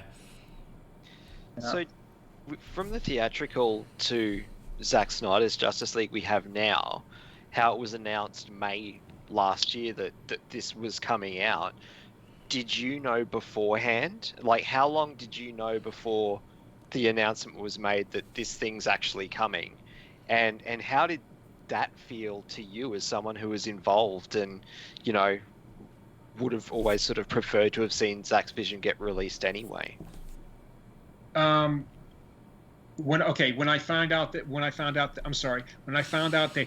he had another version, or when I found out that there was going to be that AT&T were going to step up and release it. Probably just maybe a few weeks to a month before everybody else. Not a long time, probably just a little time before. But it felt fantastic, and I'm very happy for my friend, and I looked at it as redemption for him. He went through a lot, making that movie. Everybody knows about it, and there's things that people don't know about it. If you listen to or read that interview he had, Zack took the high road again as the gentleman, that he is, and the good person that he is. He could have said a lot more, but he took the high road, and that was a tough project for him for a number of reasons, and I was so happy for him, because this is his finest work, and he's done some great work, and I think this so far, it's not over by any means, but I think this is his finest work, and happy for him. I'm happy for Ray Fisher, who's a friend of mine, that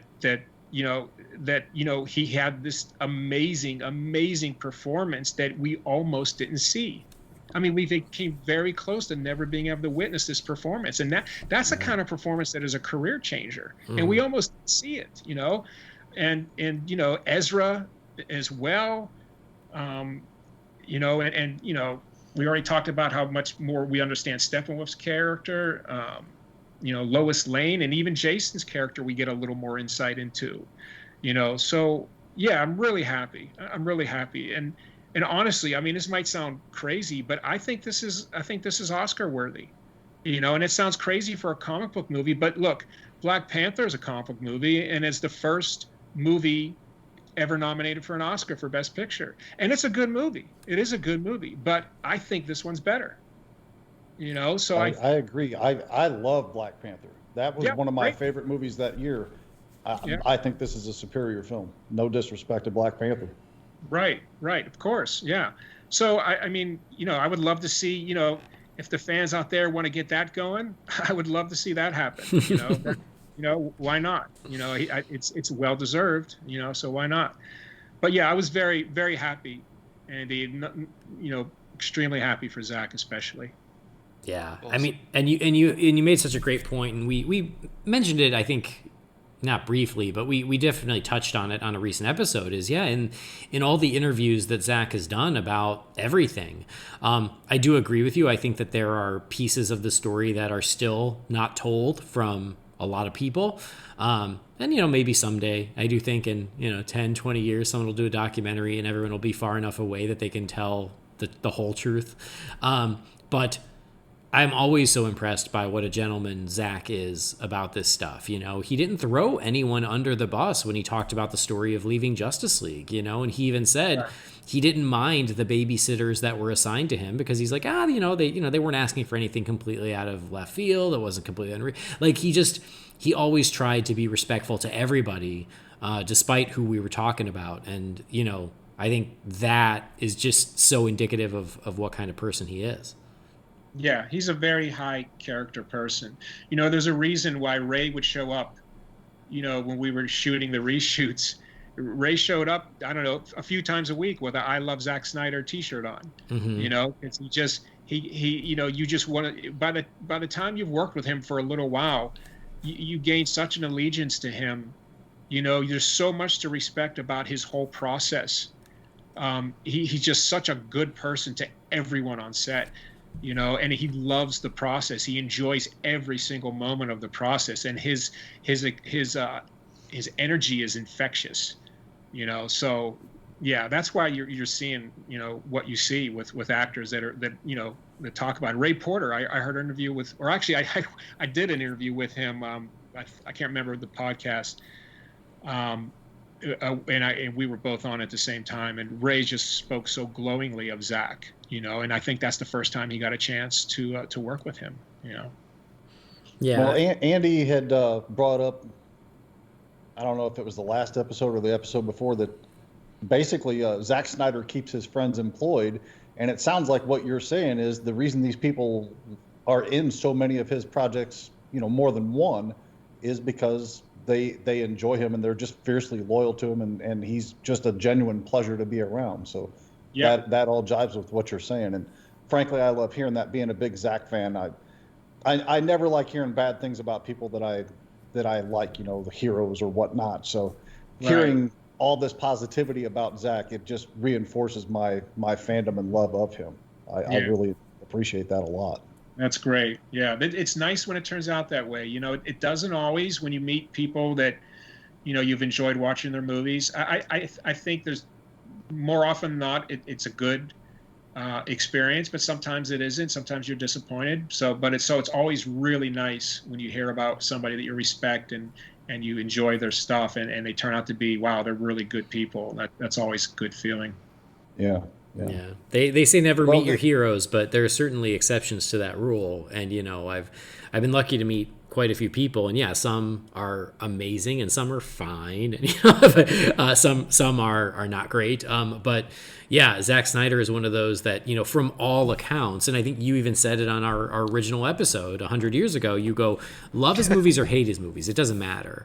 But you cannot, you cannot dislike him as a person if you have ever met him, if you've ever worked with him. Like, there's a reason he inspires so much loyalty in his cast and crew, and he's fiercely loyal right back. As Jamie just mentioned, I said recently, I'm like, he's got his team, and his team follows him anywhere because he's a great leader. He's a great supporter. And as you said, he treats everybody with the utmost respect. And there are zero accounts of anything otherwise.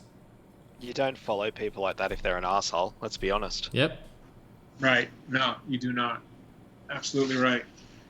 Okay, if this one's out of bounds, by all means, just shut it down immediately. But I have to ask because this is another guy that I really like a lot, and he's been catching a lot of flack in social media circles. Have you had any experience with Jeff Johns? Yes, I had a chance. I've enjoyed Jeff's work for a long time. I think he's a brilliant comic book writer, storyteller. I agree. So I had a chance to meet him, and and actually I went to dinner with him one night. So I had a long conversation with him about comic books and superheroes, but my relationship with Jeff is pretty much to that degree, right? I don't really have, or didn't have, like a working relationship with him where we need to talk about things with my character and how I'm going to do this and how I'm going to do that and how we're going to do this and this scene and that scene. I didn't have that kind of relationship with him. So I can't speak in terms of a working relationship, but just as somebody who I just met and got a chance to know a little bit, spend some time with, he was very, very nice to me, and he had a bunch of collectibles and stuff that he brought out, and he took me over to the trailer where all these things were. He said, "Hey, just grab whatever you want. All these cool Batman," because he has a store as well. So he's like, all these cool, Batman collectibles and Justice League and all these neat books and graphic novels. He said, whatever you want, just take whatever you want. So really nice to me. But like I said, I didn't have a working relationship with him, so I just knew him as somebody that was, was a more of a friend type thing where, we could talk about some stories about comic books and about superheroes and that, and and that was it. But he was always real nice to me. Okay. Thank you for answering that, by the way. I know that might have been a little touchy. No, because I know Ray. I'm pretty good friends with Ray, and I know he and Ray had a different relationship, and so, but if you're not part of that, then you don't see those things. You know what I mean? You just don't see them, so you don't know. You only can judge what is put right to you personally. But the fact that there was things that I'd heard from Ray that I didn't have that type of relationship with him, so I can't really speak to that. Fair enough. That's fair. Going back to Justice League, because we have a 2-hour cut, we have a 4-hour cut, so we get 100% more movie. As someone who was involved in the entire production, from when it was Zack, from the reshoots with Joss, and then from reshoots of the reshoots with Zack again, when you watched the theatrical, or I guess whichever version you watched, what were some of the things that you were either happy to, like, oh, it's finally back, I was really proud of this scene, thank God it's back, or when you watch the theatrical of like, oh, I can't believe they cut that, we worked so hard on that, which is probably a lot of things, but yeah, there were quite a few. The history lesson, that wasn't in the theatrical, that was just, I thought that was epic, and I thought it was going to be epic. That was cut down so much. Mm-hmm. That bummed me out kind of. But I look at these things now, and I'm happy that they weren't there, because now they can be revealed by the guy who did them. Yeah. So that I think everything happens for a reason, and so I think it's better this way. I was gonna say that's such a great point, and I actually did cross my mind as I was watching the Zack Snyder version. Is my initial knee-jerk reaction is, oh my God, how can you cut that? And then when I think about it, I'm like, well, actually, now I'm glad I'm seeing it in context with this version. So it's almost better. Yeah. No, I agree. I think so. And Zack, Zack should be the guy to reveal that, and like it's his baby, it's his work, so he should be the guy. And I was really happy that it turned that happened like that. And one thing I wanted to mention before I forget, because I listened to one of the shows, your last show, and you guys were talking about Ezra in the reshoots. Mm-hmm. Real interesting thing about that, just it's not important, but just so you know, it's an interesting little fact. He wasn't there for that. They actually shot his part in the UK because he's in the UK filming something. Oh. So they inserted him in that shot. So wow. Yeah. That's interesting. the nightmare sequence that you're talking about at the end, right? Yeah. Yes. Okay. Yeah. Yeah. I did wonder. I didn't necessarily wonder if he wasn't there, but because the shots of him are completely separate, like I almost wondered if he was all CG because he doesn't really speak. He just kind of pops up and the helmet flips up, but he doesn't really speak. He looks a little different, so I just didn't know what was going on with that shot. Well, part of that is because they had a guy in a performance capture suit standing in for him, so part of it was. So kind of combining the two. Yes. Interesting. As far as I know, I know that's how they did it. Yeah. All right, this is a question for my friend Jamie. The final shot with Batman on top of the War Machine. Is that you? Is that Ben? Or is that nobody? Is that all CG? You know what? I honestly don't remember. Okay. Because I can't tell. I've watched it a couple times, and I can't. I do feel like that shot was was added for the Zack Snyder Justice League. I feel like it wasn't part of the original. If I'm wrong, correct me. Yeah, I think I'm pretty sure that was a shot that was added. Yeah, because that is Ben, definitely, and because he was standing on a platform, and I was underneath the platform just safetying him just in case something weird happened. So that was Ben, and I believe that was added. Okay, that's a beautiful shot too. I love it. Yeah, being a Dark Knight Returns geek and all, I appreciate that sort of thing. So it seems like the thing that a lot of people are discussing was sort of the plan, and I don't know how much you've talked about or how much you talked with Zack about the plan as far as the Justice League trilogy, because it seems like this is sort of Justice League 1, which I said on the last episode, and I'm actually very grateful that I feel like it is standalone enough that if that's the end, I'm actually very satisfied with that as the end. But it seemed like then the plan was sort of the Nightmare movie and then the final movie of, kind of wrapping everything up and setting everything right. Were you looped in on that trilogy and what that was going to look like, and anything you can tell us about that? You know what? I honestly can't tell you. I don't know. It's not that I can't tell you. I honestly don't know. I knew there were plans when we were doing BVS. I knew there were plans to have a total of 3 JL movies, but I don't know exactly how they were supposed to work out. If the second one was going to be all Nightmare sequence or part Nightmare sequence, I really don't know. Okay, I just thought I would ask since we were just talking about that, because I do feel obviously it was such an intentional choice by Zack to, if you're only going to reshoot a couple of things in order to complete the movie, to do that entire Nightmare epilogue feels like a pretty deliberate choice. And I don't know if it's more about, well, here's what I would have done, so I'll give you a taste of it, or it's more like, well, here, let me give you a taste, and hopefully that will whet your appetite for more. Yeah. Okay, no worries, understandable.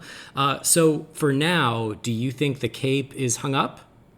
I don't know, guys. I honestly don't. I thought it was at one point, and now getting a chance to see Ben and spend some time with him, work with him again, I don't know. I mean, I think it's always a possibility that if he gets the opportunity, he may do it again, but I don't know. I didn't ask him, and I didn't get a real good feel for it. But time has a tendency, the things maybe that you question about wanting to do things again. Maybe you just want to move on from a character as an actor or whatever the reason is. Sometimes as time goes by, you change your point of view, So I don't know. I think it's possible, but I honestly couldn't tell you a yes or a no. Mm-hmm. And you haven't gotten a call for The Flash? No, okay. I have not. Okay, so this is something I was going to ask. I was sort of waiting maybe towards the end. I don't know if we're there yet or not, but massive hypothetical. Okay, so you've been a Batman fan your whole life since you were 5 years old. It's a good age to get in, actually. It turns out, Ben's reported to be having a bit of a role in The Flash, and I know there's questions that have been raised this week as well. But as far as we know, so is Michael Keaton. So your OG, big, obviously Adam West aside, but your OG big screen Batman. How would you feel getting that call to be, hey, we want you to double Ben again? By the way, you're going to be working opposite Michael Keaton. Yeah, that's got to be the best call of your life, surely. That would be phenomenal. And I'll tell you another reason where nobody knows this, but I'll tell you another reason why that would be so phenomenal. I met Michael Keaton years ago, long time ago. I would say 1978. Wow. I think, and I'm going to totally give away my age here, but it's sorry, okay. Jamie was already 35. Oh. No, I've just resigned to the fact that I don't, if people know my age, it's fine. I don't care.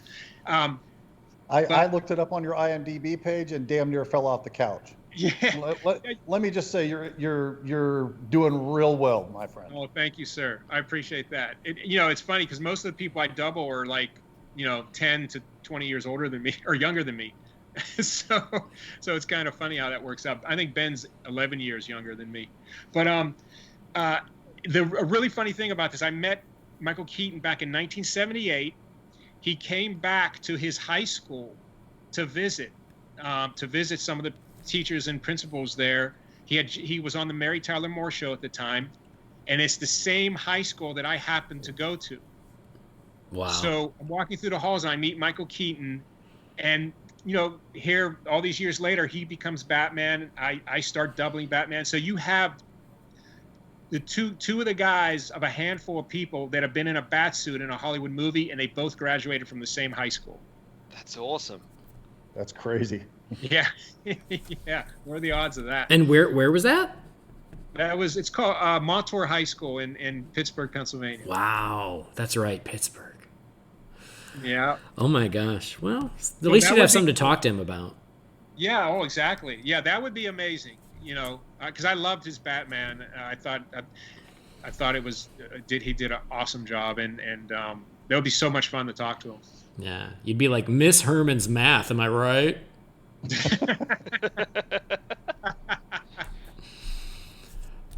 So he's a little older than I am. So I mean, you also have the unique vantage point, I guess, where you've been on the DC Films journey with Zack since the very beginning, since Man of Steel, carried all the way through, 2 weeks ago when his version of Justice League was released. So that's, his trilogy as it stands right now, but also Suicide Squad, also Wonder Woman. So looking at sort of that journey of starting with, hey, I want you to be a Kryptonian in Man of Steel. And then I assume you did other stuff in Man of Steel. I just keep mentioning that because that's where we can actually see your face. Yeah, no, I was this character called Turan, who's right from the comic books. And no, that's all I did. But there was some action for me in there a little bit, but I'm pretty sure, yeah, that was all I did. I played that character throughout the whole. Nice. Yeah. But like having that entire journey kind of now under your belt, and then obviously an unknown future, but any I guess thoughts on that journey, any highlights, things that we haven't gotten to where you're like, oh, I've never mentioned this part during this movie that I'm really proud of, or it was really a great moment, things like that. Wow. Nothing comes to mind right off the bat. I mean, Watchmen was a big job for me. I got to double Matthew Good, and I did the opening fight scene, and I'm really, really proud of that fight. That's a great looking scene. Mm-hmm. It really is. Really, very proud of that. just trying to think of the things. Working on Book of Eli with Denzel Washington was sorely underrated film. Oh yeah, good movie, and he's so much fun to watch. I love watching these legendary actors. I just love watching their performance. And one of the things that really I took away from that was I was surprised how softly he speaks when he acts. I mean, very softly, and that was just a treat. Working on Thor, I got to meet and work with Anthony Hopkins a little bit, and he's another big favorite of mine. And I just was mesmerized by him. The dialogue just flows so easily and just so naturally, but really, really interesting at the same time. That was a huge thrill. I have to ask, since you brought that up, I have to ask. I've always felt like, and I have no real reason for this other than just a gut feeling, that Anthony Hopkins has kind of a cantankerous side to him. I didn't see it if he does. Okay. Yeah, he was a real gentleman. He went around to all the stunt performers, shook their hand, introduced himself to everyone.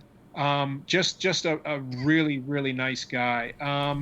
That's classy. That's great. Yeah, that's great. Yeah, very cool. I'm trying to. Man of Steel. Working with Michael Shannon, who I think is just a phenomenal actor. I love that guy. Yeah, love that guy. Yeah, had talks with him at lunchtime that he never took an acting class. He learned how to act through theater, which I think is just amazing. He's just such a great actor. Talking to Russell Crowe on set, who that guy too. History. He's just a huge history buff.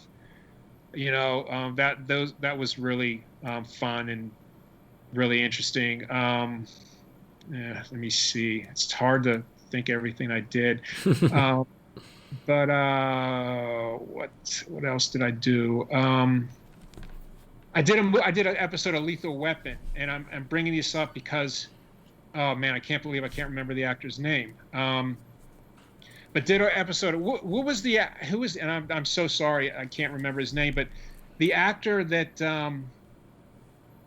played Sean William Scott. Yeah. He was Stifler in the movies. So I did an episode of that. I did a real cool stunt. I did like a 100-foot descender out of a glass window because I got kicked. I got kicked out of his glass window after doing a fight with I can't remember if it's his character or not. But anyhow, got to know him.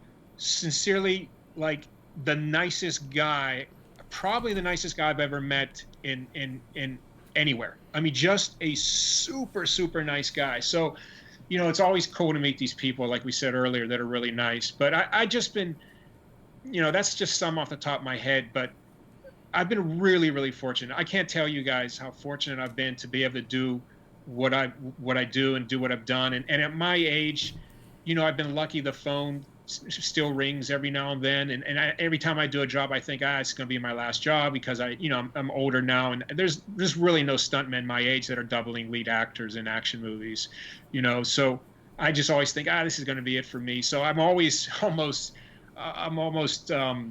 shocked when I get a call to do another job, So I just been so fortunate, guys, just so lucky, because there's a lot of talented stunt performers out there, men and women.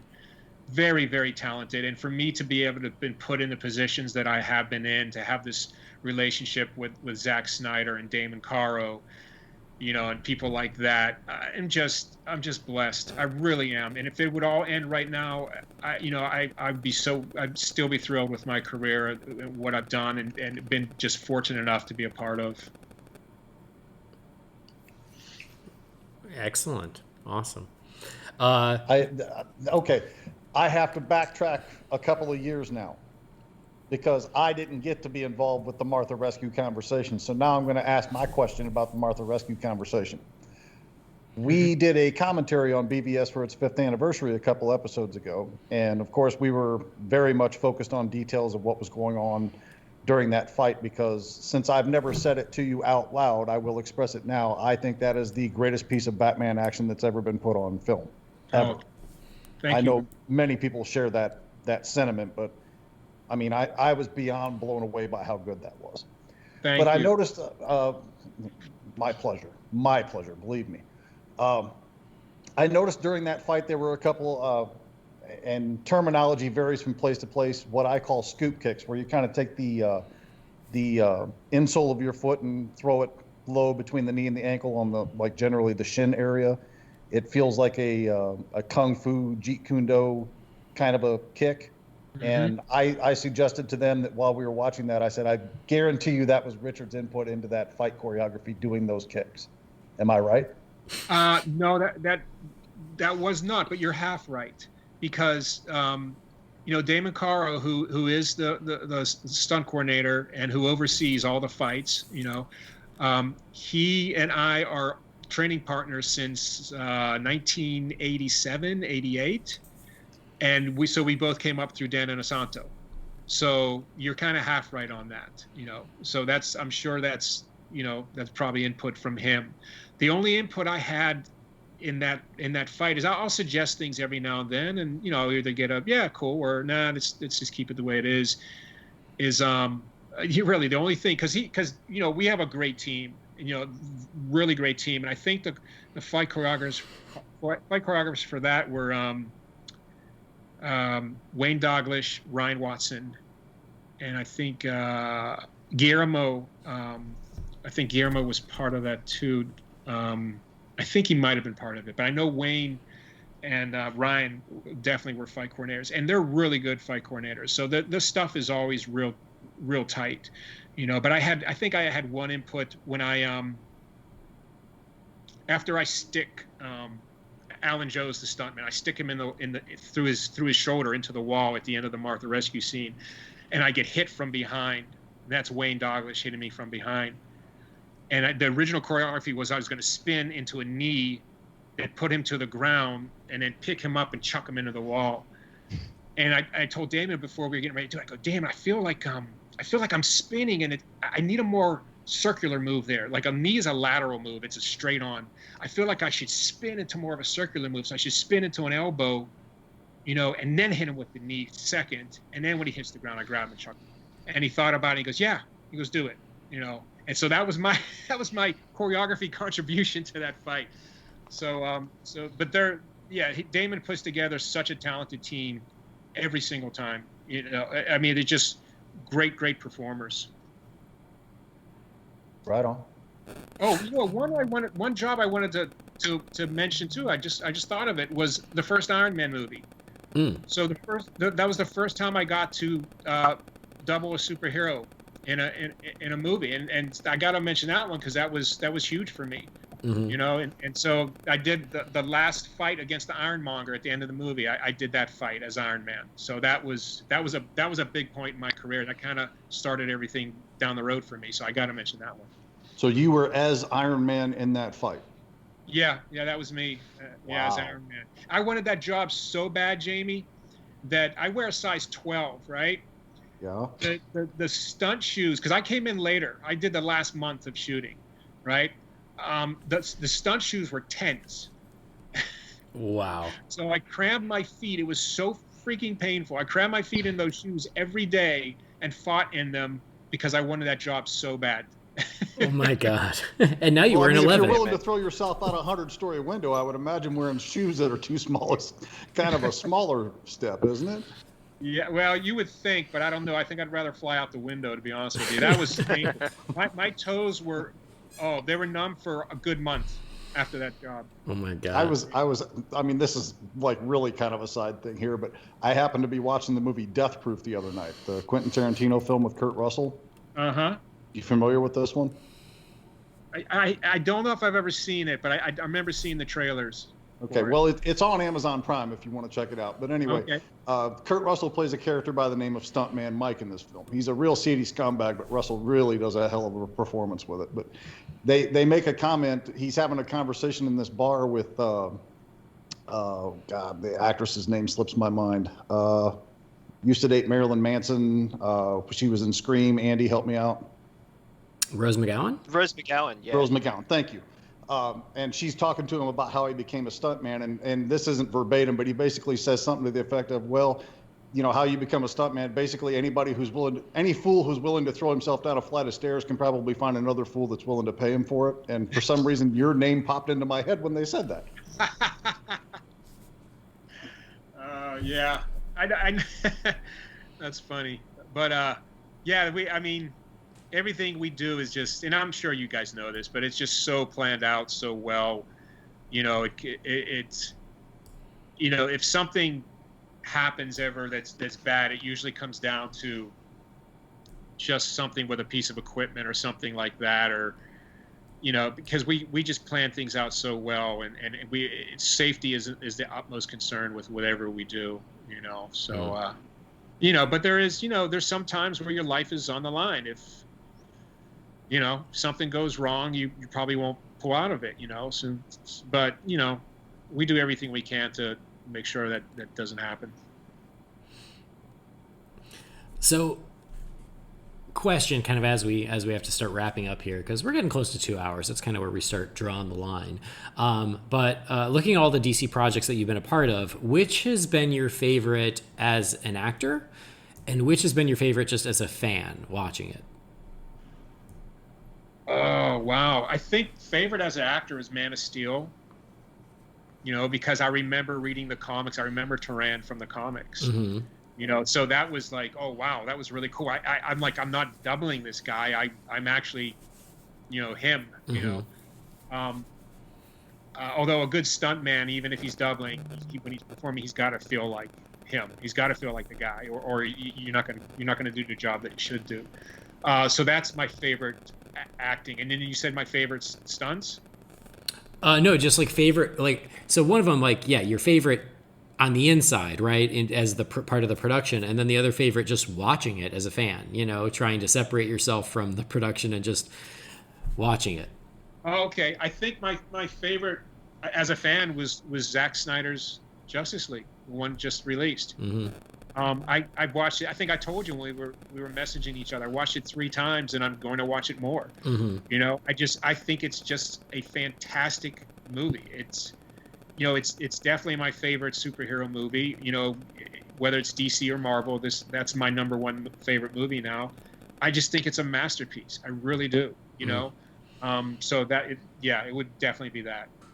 It's great. I mean, no argument here. I mean, I've watched it 3 times now, and I'm trying to figure out where it ranks, but I don't get sick of it. Like, I truly love it, and so yeah, I'm with you. Right. I feel it. And that says something for a 4-hour film, right? And it does.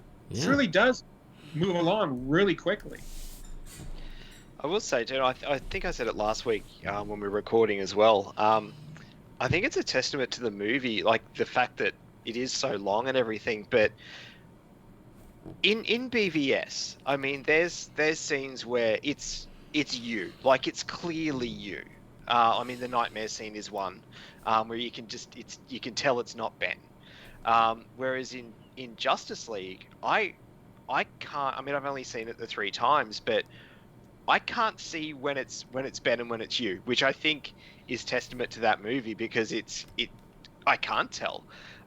Further to that too, I did just want to mention while we've got you, every single time I've watched BVS since we spoke to you in 2014, the scene where you do, is it called the Texas Switch? Oh, yeah. Get out there. Yeah, every time, I'm like, Richard, there's Ben. Like, I'm always, even when I watch it with Jess or whatever, I'm like, that's Richard, now it's Ben. And Jess is like, I know. I've heard it before. Much, the last time we watched it, she was just like, I know, darling.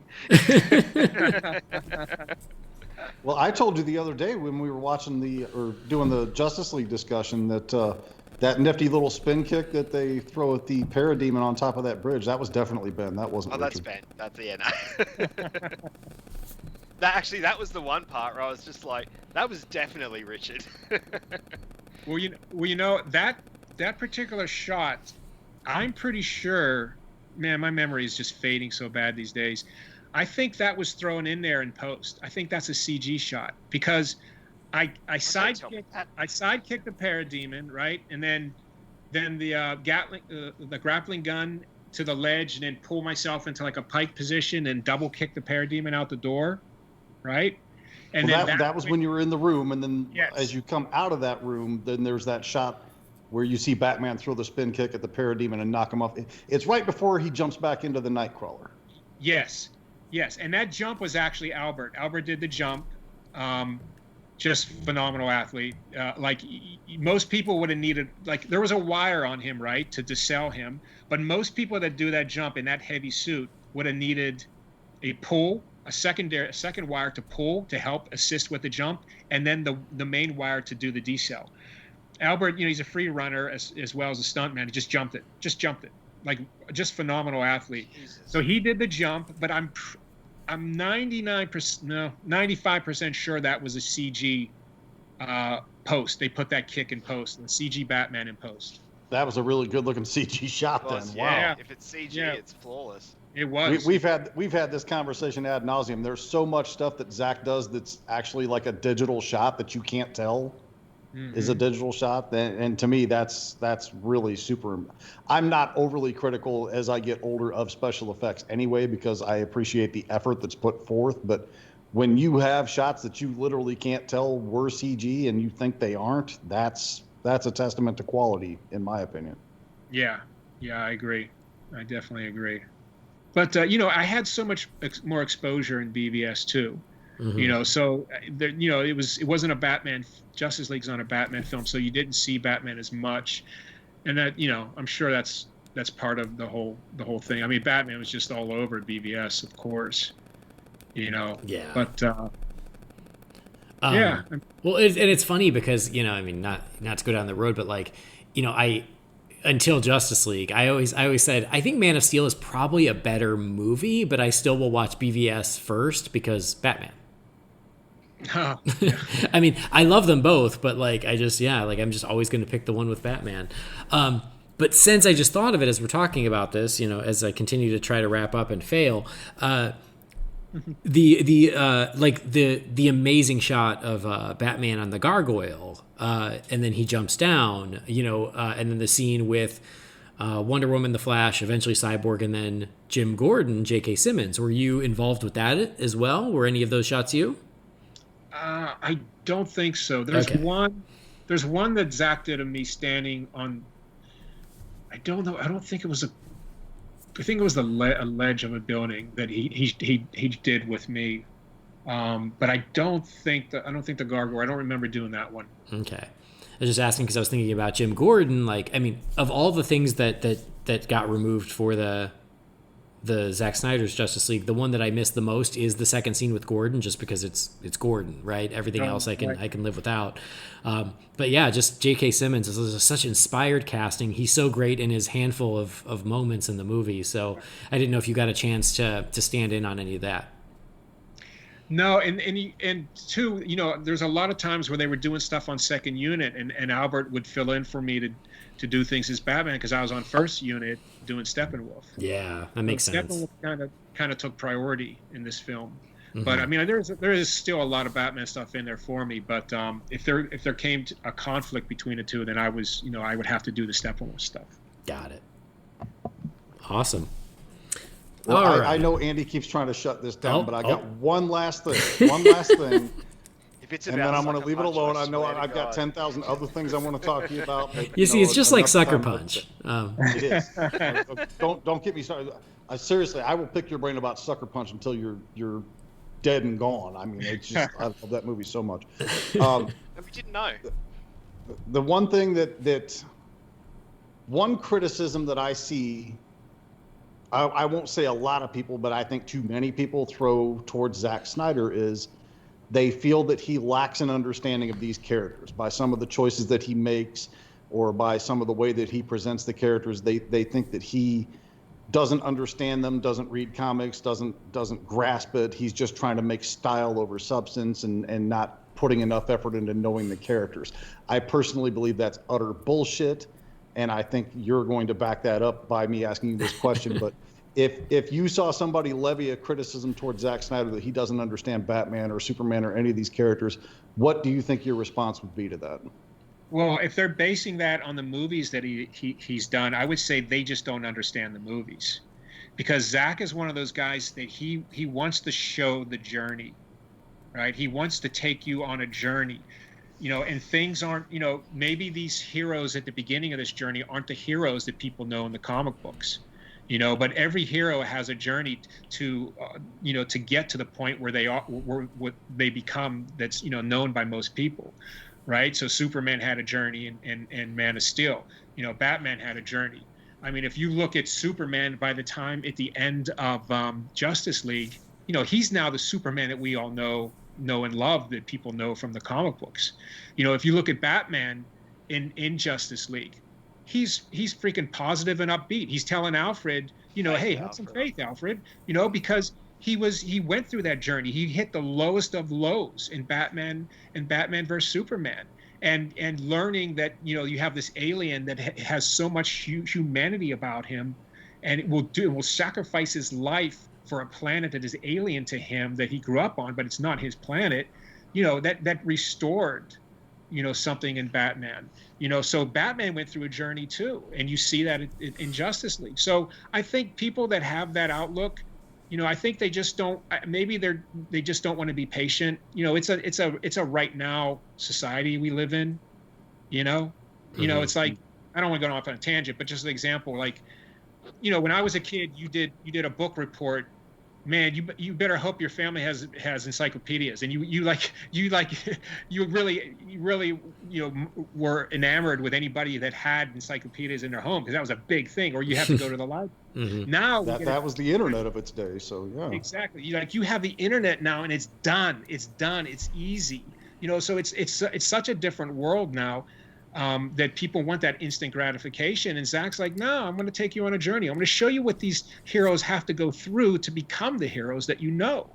And some people really appreciate that and enjoy it, and some people don't. So I would say that to somebody if they came up to me, and because Zack absolutely loves the characters. He knows the characters very well. Thank you. I appreciate that answer. Oh, you're welcome. Andy, jump in and wrap it up, because you're not going to get better than that. All right, that's a great note to go out on. I part of me just wished after Jamie's question you had said, no, they're right. He doesn't care. You're right.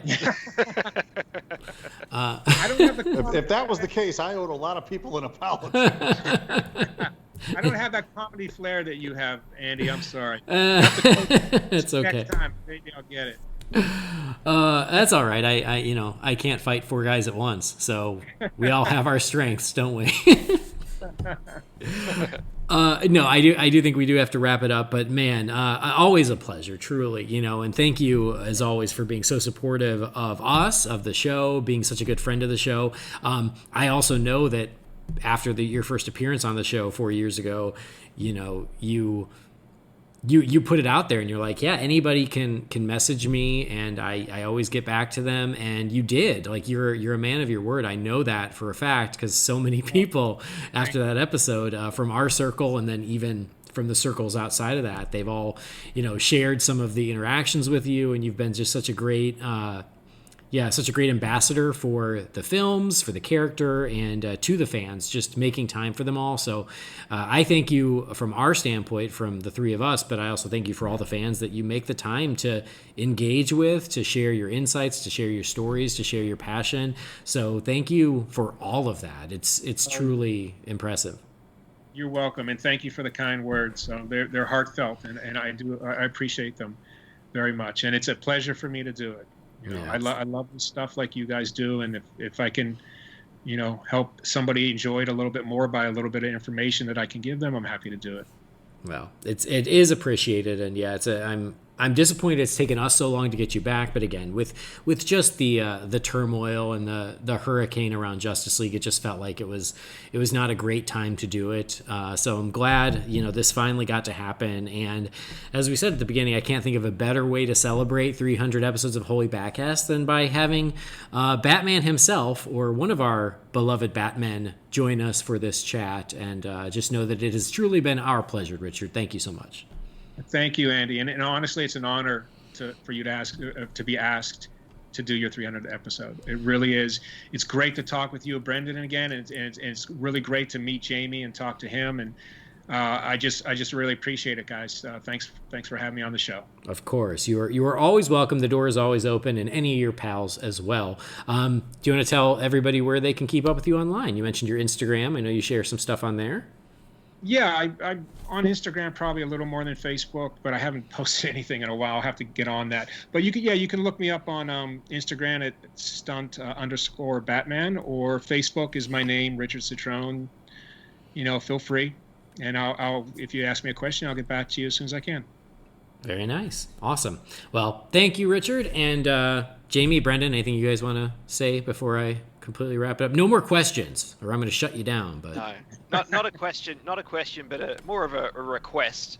I don't know what you've got to do, Richard, but you got to get yourself on the Aquaman 2 movie, because that will shoot like 40 minutes drive from where I am. So if you can get out here, we'll have to get together and shoot the shit in person. But if you can get on that movie for no other reason other than come out here and we'll have a good time.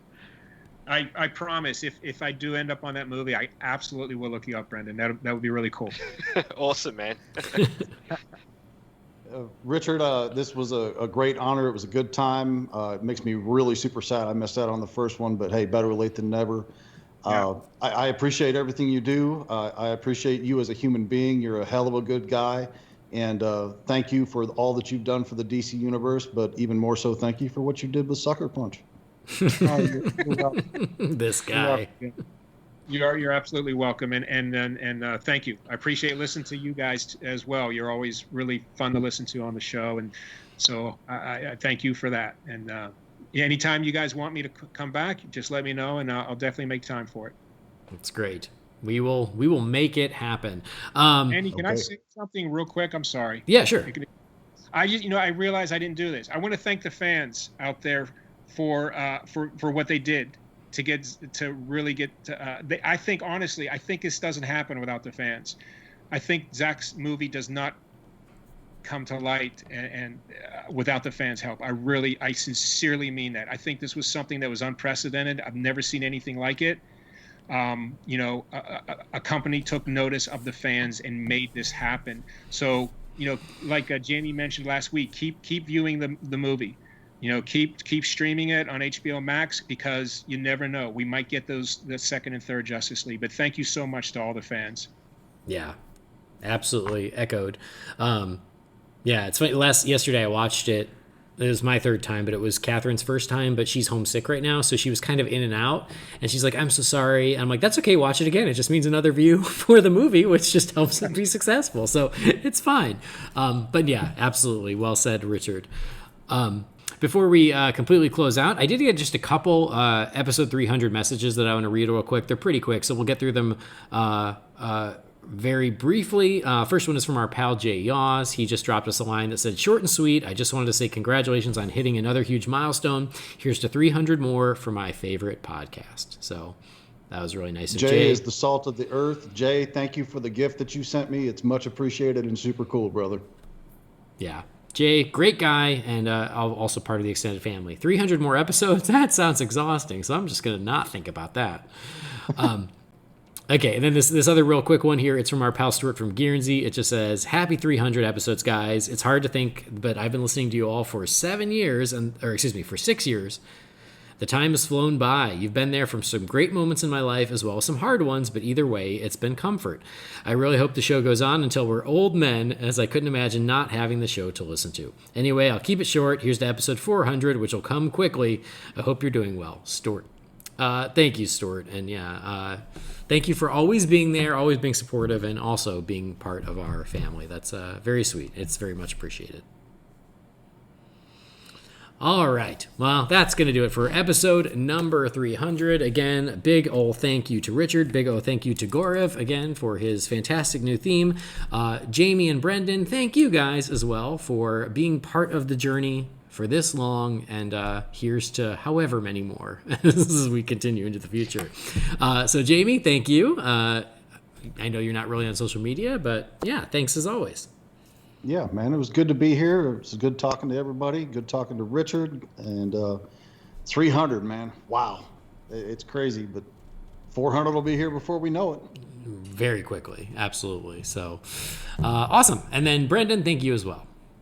No worries, mate. Thank you so much for for having me on this episode. This is the first anniversary one I've been on. So, I mean, I've been part of the show now for 5 years. So, you know, it's like I've said to you many a time privately, and I think I even said it for the 200th episode in the little voicemail I sent in. But it truly is. It's an honor and a highlight to be part of this show in the way that I became part of the show.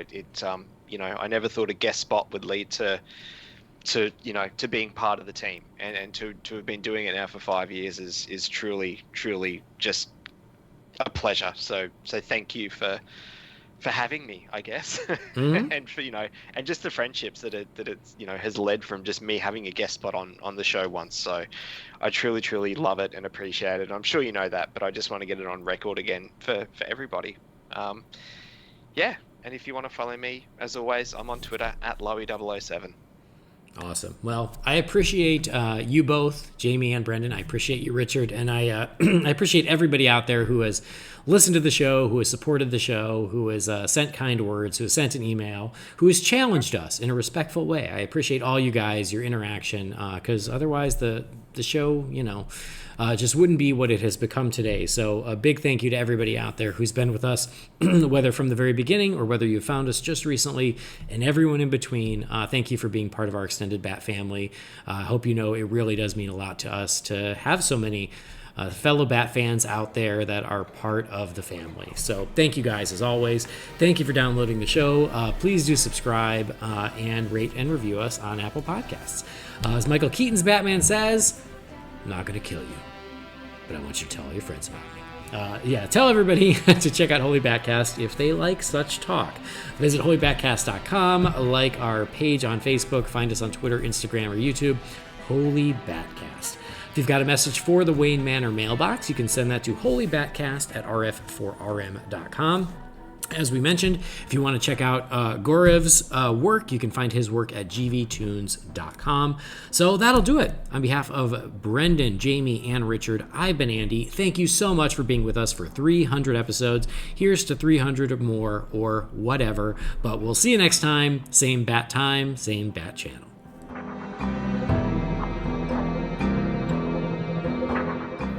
Holy BatCast is not affiliated with Warner Brothers or DC Entertainment. The views and opinions shared by the participants are theirs and theirs alone and do not represent the companies or organizations they happen to work for.